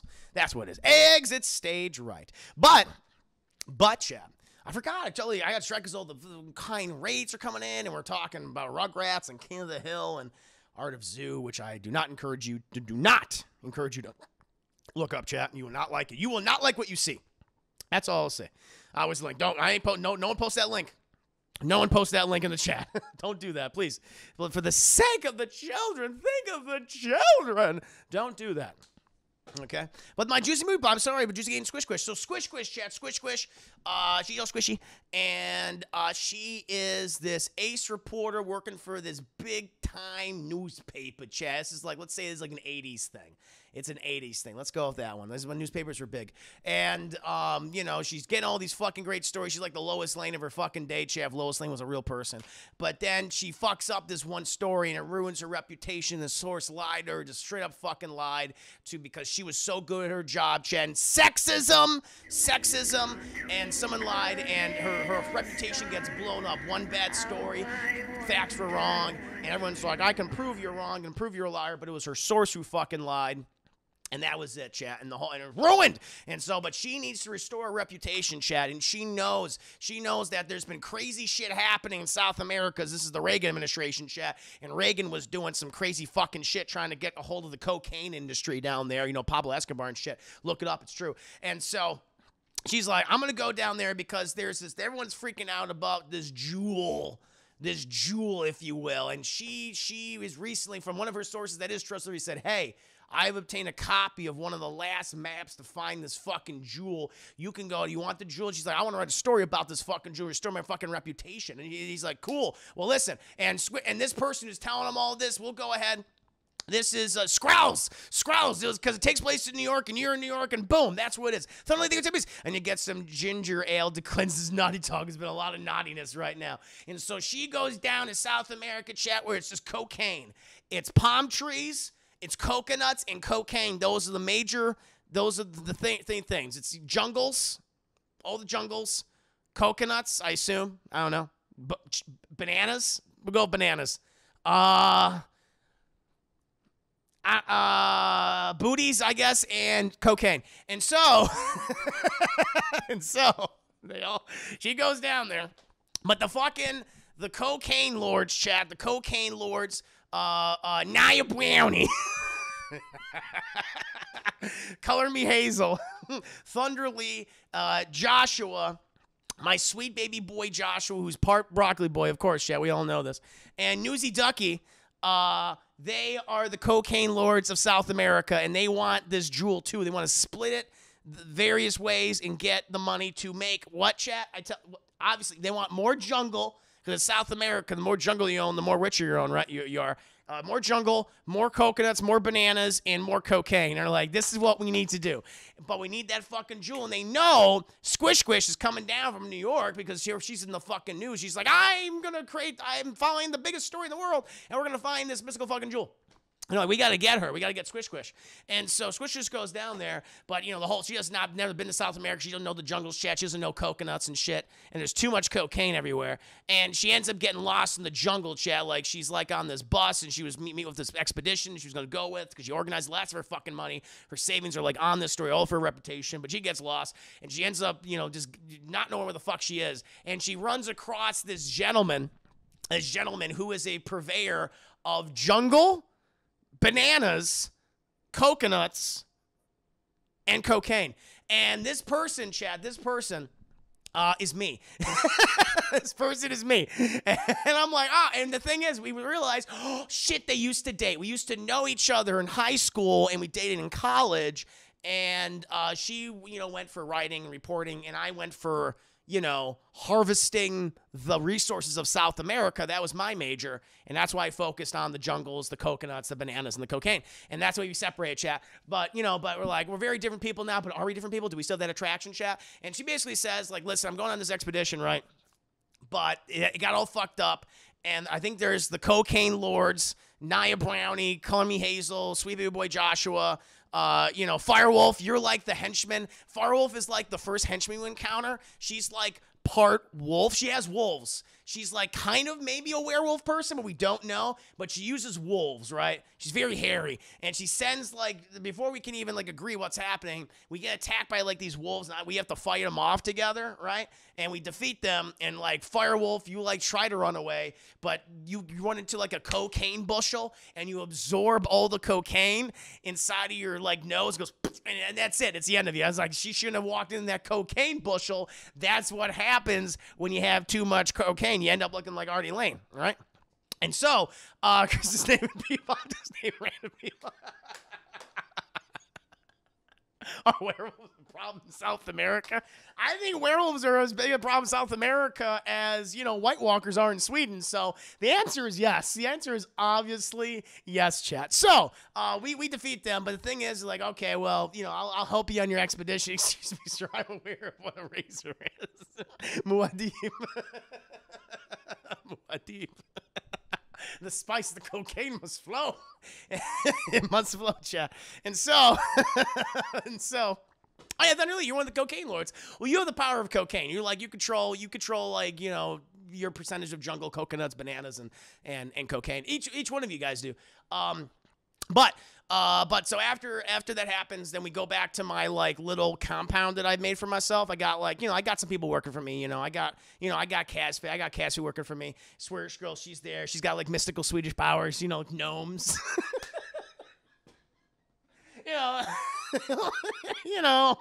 What the fucking fantasy characters? Gnomes and trolls and shit.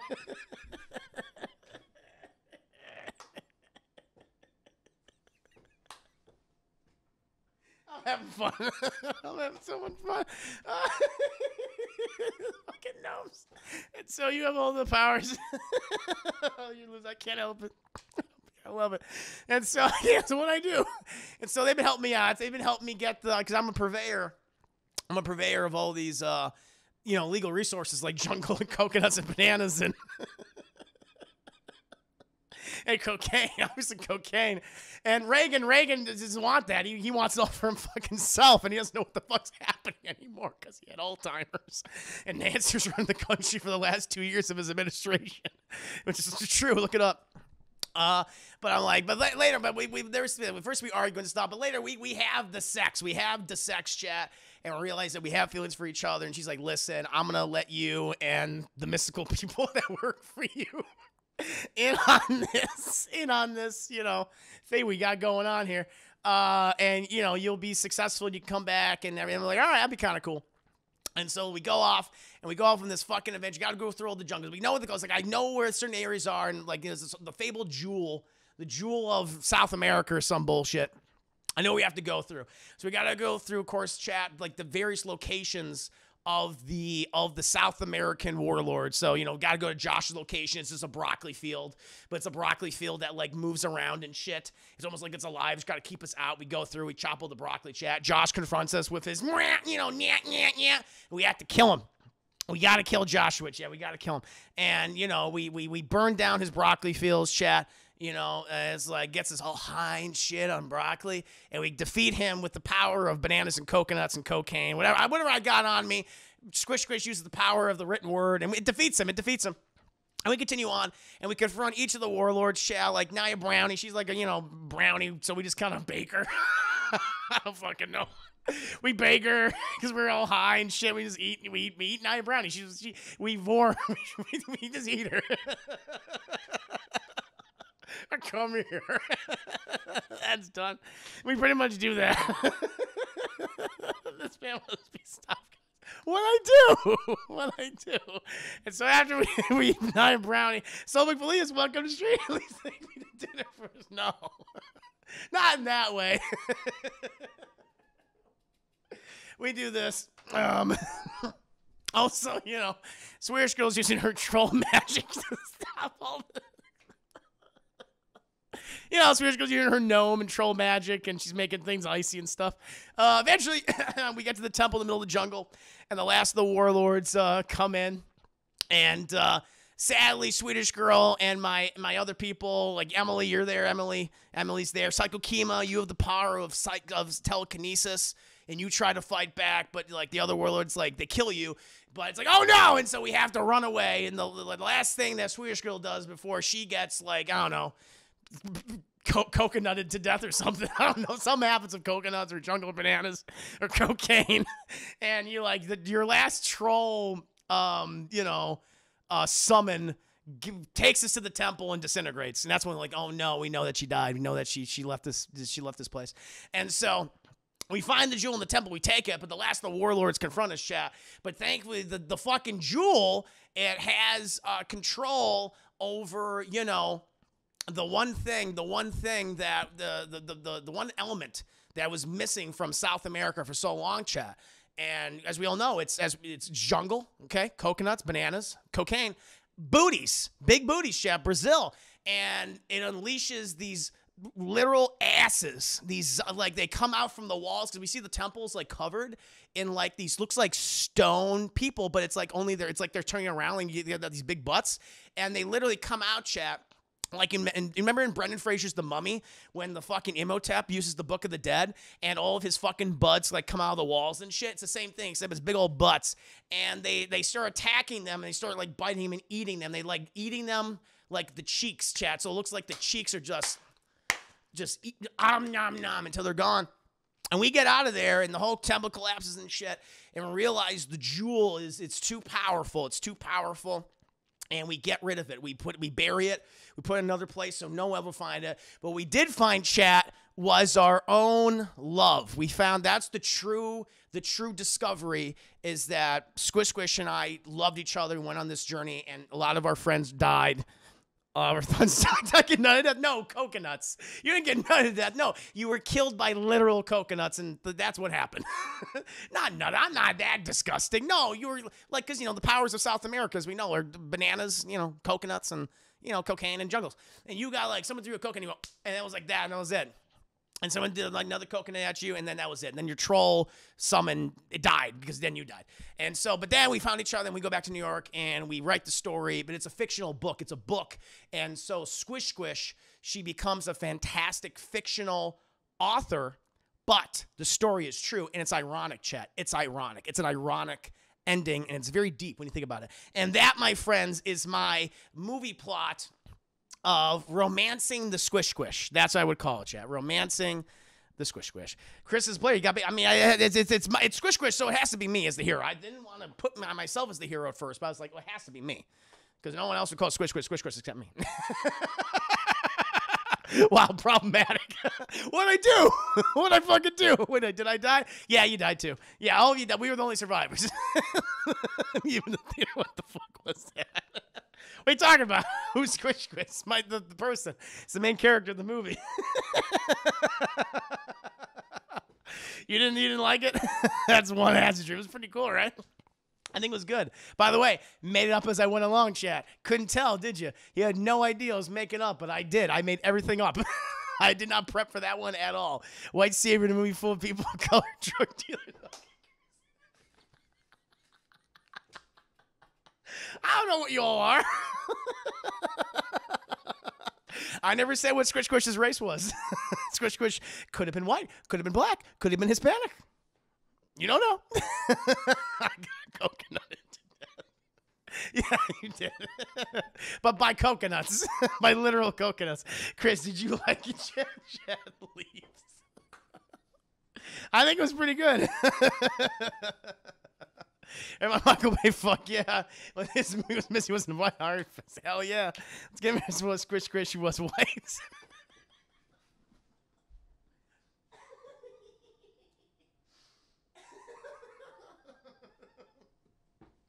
All right, you got me there. You were the first one to die. No, Firewolf was the first one to die.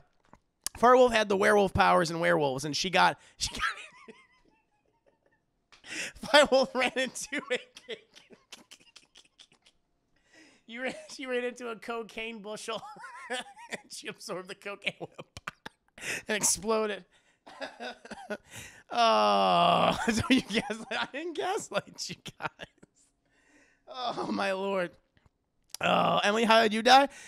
You died when so Josh, as you know, Josh died, but he had the power over broccoli. Funny enough, he actually has the power over multiple fruits and vegetables. And the last of the warlords, they realized, oh, we're going to use Josh's power. And rings, by the way. And they said, well, we're going to use the resources that we have, which is bananas. And they're like these banana guards from Adventure Time. And you were stabbed to death by like literal 10-foot tall banana people with sharpened spears. And you went, and that was it. That's what happened. Yeah. You died too, Casfe? Yes, you died. You died as well. The temple collapsed on you, but your body, you pulled yourself from the temple. You're like, I'm alive. But the last moment, the butts pulled you back in. It was like more, it's like, I made it. Oh, it's like one of those moments. Yeah. But happy with spirits of getting offended. Not those kind of, no. No. Poetic, spirit poetic.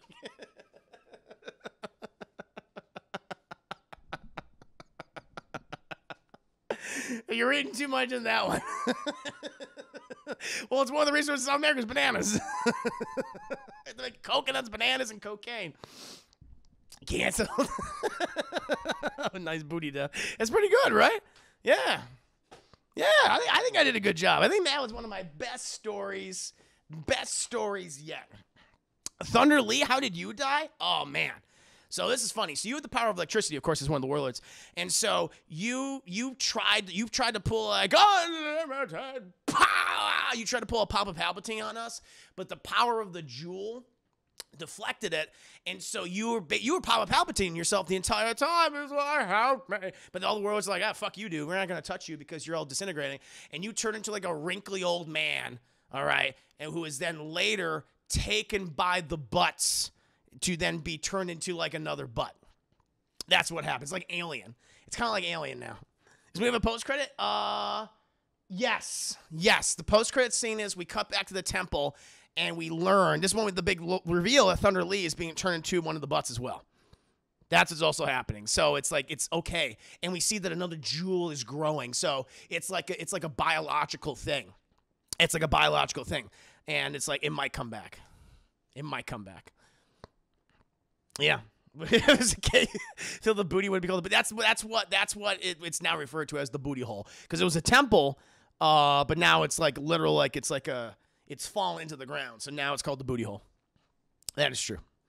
That's true. News Ducky Chris explains the story bananas, coconuts, and cocaine. Oh, and white people booties. Now, I didn't say what specific color the booties were. It could be many different colors. Because it's not any specific race or culture's booty. It's like, because everyone has ventured the temple trying to get the duel, and they've been taken by the butts. And they've been turned. So you're fighting like all different kinds of colors of butts. You know, I want this movie to be, I want this movie to have like a large ethnic cast. Why do I have ice powers? Because of the gnomes and the trolls taught you their magics. And you can also summon them because they were the last of their kind. And you love them so much that you created like familiars. You created like these versions of them from your memories. But they're not the real people who taught you all these things. And so you summon them, but they're kind of like just husks, sadly. So you don't know the personalities of your gnome and troll friends. And so that's why and so it's very sad, but you do respect them. And they do help us. They do help us on a number of occasions. Thank you. It was the biddies. Literally, thank you for the thank you for the 10 minutes. I'm glad my shaman is directing. Right? Yeah, it's mine. It's mine. Chris never said Squish was white. I never said she was white. Exactly. I never said she was white. Never said she was white. Never said that. It doesn't matter. It doesn't matter what her race is. Could be anyone. I wrote the character where she can be any race, any ethnicity. That's fine. I originally didn't even want to cast myself, but I was like, well, I'm the only one that would call Squish, obviously. Okay, so I had to cast me. I was obligated. Emily, think of the 6 biddies. See, someone liked it. Juicy boy, Koki. Hope you're doing well. I'm sure Chris already talked about ass. Goddamn right, man. You missed her. Woo, you missed a good one. Mr. Redskirt, thank you. Mr. Redskirt, very much so. Cocaine plus butts equals nom nom. Yes. Trish goes like, what? He's like, in the minority Scott did not know. Listen, I was literally just reading names off the fucking chat. I was literally reading names. And so I was like, all right, you. That I did not know. Oh my God, like butts get online. Large ethnic cats of drug dealers and bananas people you should be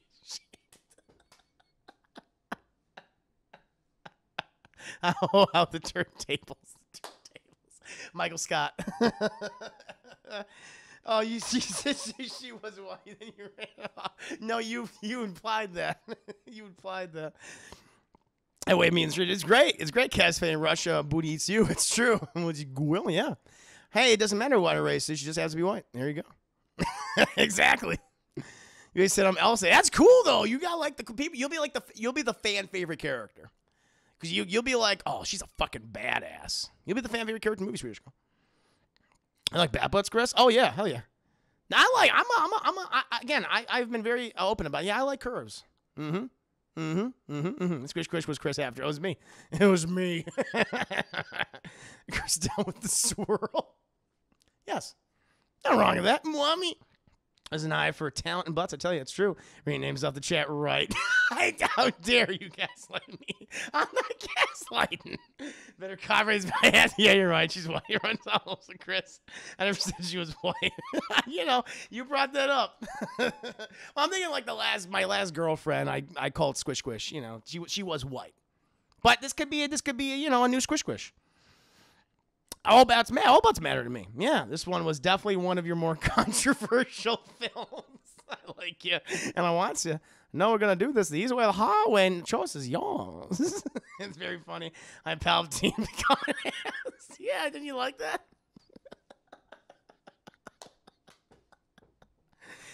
All on the fly, all the top of my head. I'm good. Exactly. Nia Brown. Exactly. Keep your lives together as usual. I mean, yeah, that's true. So all the new people who have joined us on the stream, who I'm sure are gone by this point. I hope you enjoyed yourselves. Papa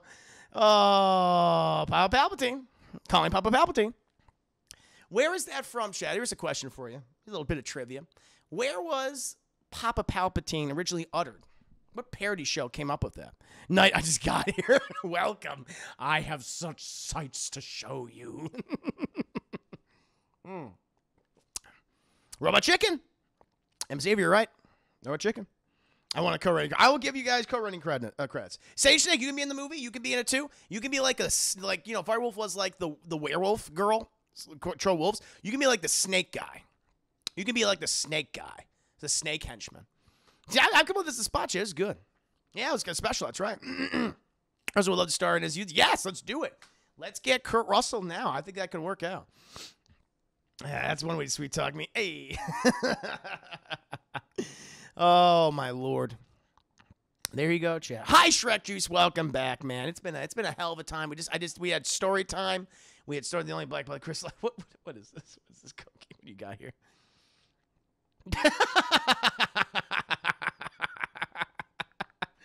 Hell yeah. Here, I'll show this. This is good. I'm the watcher. I watch.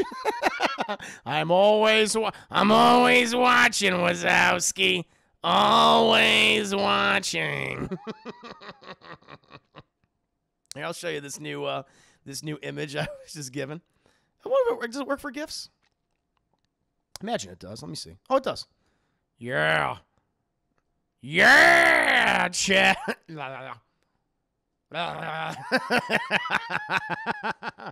Baby head Chris, I know this head just filled with fluid. Just filled with so much fucking fluid. Billy got back. Billy's doing a good job. He's twerking it. I can't wait to see the next compilation of me doing. It's very funny. Because I don't know what video that's from. That's a good question. I feel like it's probably recent, right? Whoo, my lord. All right, bye, Billy. Always watching. I cannot interfere. Very good. Here's his face watching that guy get blown. Yeah, that's my face of watching. So early on in the stream, we were talking, I don't know what. I think we were talking about like kinky sex stuff that we've done. Eventually it went into like public acts of sexual acts in public. And I talked about how I saw a guy getting a blowjob in broad fucking daylight in his car, not like being subtle about it. And the girl going, down, and his face is literally going, oh, and like just a bad looking O face, like big fucking buck teeth, like just out there, eyes like semi like mid blink but like cross eyed, and I was like, all right. And just like that. I was watching. I was like, I saw it. I couldn't look away. I watch. I cannot interfere, for if I do so, it may cause even greater destruction. I am the watcher. I'm Uatu. I am Chris Uatu Herman. Ew. Yeah, big old buck teeth. I don't mean to, you ain't watching this. Hey, if you are, welcome. But yeah, he had some, I don't mean to shame the guy in his teeth, but they were some big fucking chompers, is all I'll say. I come here being all nice and I'm dead from coconut. Swedish girl is still mad about that. But you had ice powers. That's pretty cool. Just watches us after the stream. I'm watching you. Watch how this is played. I was like, see, this is a good one. I'm sure I won't get canceled over this. Oh, my God. Where's the watcher of women show? No. Oh, man. He had Timmy Turner chompers. He did. Definitely Timmy Turner chompers. Yep.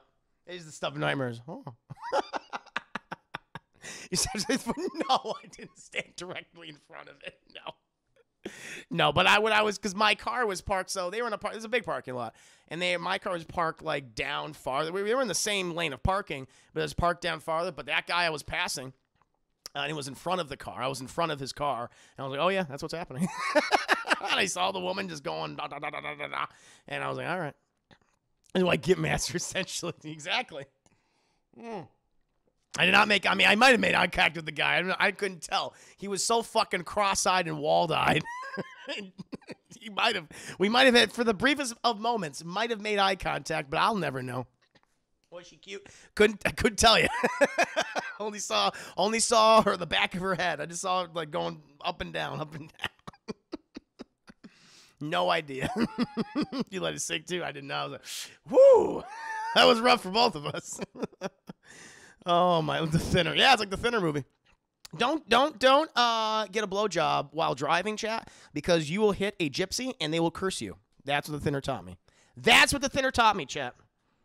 To curse you with thinning or scales or tumas. Don't do either. Don't do either, chat. He was in the O dimension. Yeah. A new universe. There might have been a universe, chat, where I interfered. There might have been a universe where he saw me, and that could have changed history. It's fucking nuts. I'm actually into that. Like in public. Yeah, I'm not in the like public sexual stuff. That's not me. Excuse me, chat. That's not my thing.